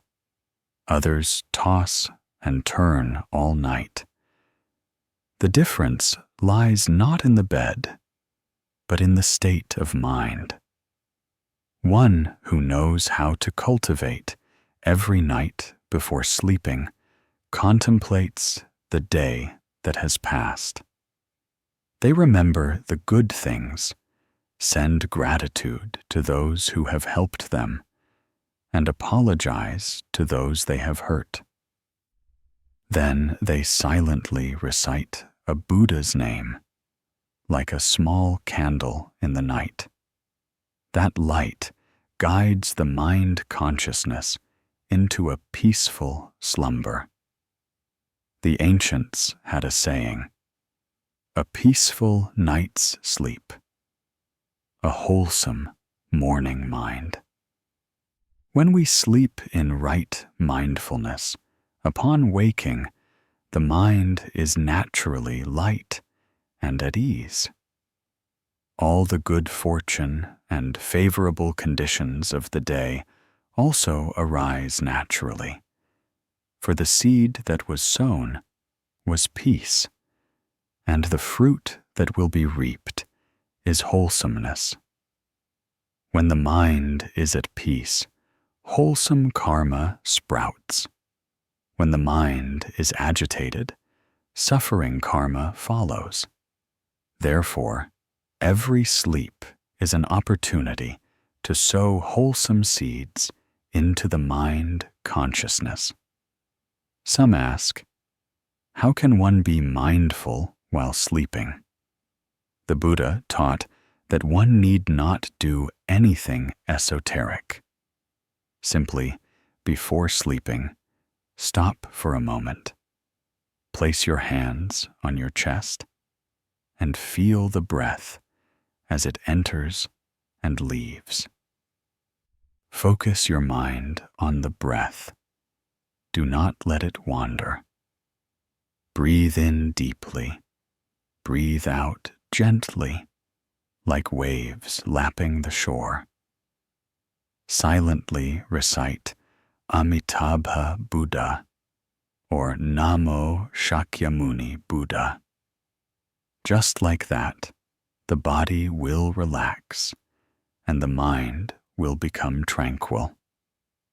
When the mind is at peace, auspicious dreams will come naturally. A mindful sleep is like a full moon night. Not too dark, not too bright, just enough to see everything clearly. When we sleep, we are no longer trying to forget life, but are returning to ourselves to understand that all suffering and worries are just passing clouds. Though the clouds may be thick, the sky is still blue. Though the wind may be strong, the moon is still full. Likewise, though life is full of changes, within us there is always a region of tranquil sky. We need only know how to return to it. During difficult nights, instead of tossing and turning, instead of opening your phone or thinking restlessly, listen to your own breath. Imagine that each breath is a cool breeze passing through your entire body, carrying away fatigue and anxiety, letting them drift farther and farther away. Let the mind return to the present moment, where life is simply unfolding. Do not regret the past. Do not worry for the future. Stay with this moment, with this very breath, for that is the door that opens to peace and joy. Like a river, if we do not stir it, the water is naturally clear. The human mind is the same. When it is not entangled in deluded thoughts, it is naturally clear, light, and full of love. A person with a tranquil mind finds peace wherever they go, sleeps soundly wherever they are. A Zen master once said, "One who knows how to sleep is one who knows how to live." For in a mindful sleep, the body is rested, the mind is nourished, wisdom is illuminated, and merit is cultivated. It is not just the sleep of the body, but the sleep of afflictions. When the mind sleeps peacefully, afflictions dissolve, and wisdom arises. To sleep in right mindfulness is also to learn how to let go of a long day, to let go of the words others have said, to let go even of what we have not yet accomplished. For life is impermanent. Some days are happy, some are sad. Some things are achieved, some are left incomplete. All are lessons for us to learn how to smile at ourselves. Remember that every sleep is a small death, and every morning's awakening is a rebirth. When we go to sleep in peace, we awaken in purity. When we go to sleep in affliction, we awaken in weariness. So before you close your eyes, ask your heart, today, have I lived kindly? Have I been grateful? Have I let go? If the answer is yes, then you are ready for a peaceful sleep. A person's life is like a train journey. The daytime is the journey. The nighttime is the station for rest. If we do not stop, that train will derail. Therefore, let sleep be the peaceful stopping place of the mind. Do not let the body sleep while the mind still runs. Let everything settle down, like the surface of the water after the rain. Before sleeping, whisper a word of gratitude. Thank this body, for though it is tired, it has served us all day long. Thank the people around us. Whether they have been good to us or not, they have all helped us to mature. Thank this life for giving us one more day to live, to love, to learn how to be tolerant. When the heart is filled with gratitude, the mind is naturally light. And when the mind is light, dreams are beautiful. To sleep in right mindfulness is not to fall asleep quickly, but to sleep deeply, deep in the breath, deep in gratitude, deep in the light of the Buddha Dharma. At that moment, you will feel a warm stream of energy spreading through you, like a gentle golden light shining throughout your entire body, soothing every cell, every blood vessel, every ache and pain. The mind consciousness gradually lets go. The breath becomes even, and sleep comes as naturally as a flower blooming in the early morning dew. And then, when you open your eyes the next morning, you will find your heart strangely different, no longer heavy, no longer fearful. Every small thing suddenly becomes lovely. The song of a bird, the early morning sun, or a cup of warm water can make a feeling of gratitude well up in your heart. That is the energy of right mindfulness, the energy that creates good fortune, favorable conditions, and peace. Believe that one peaceful night's sleep can change the entire next day. For when body and mind are in harmony, wholesome energy spreads, and the universe also smiles upon us. Good fortune does not come from somewhere else. It is born from within the mind. When we are at peace, blessings naturally find their way to us. When we are wholesome, our destiny is naturally auspicious.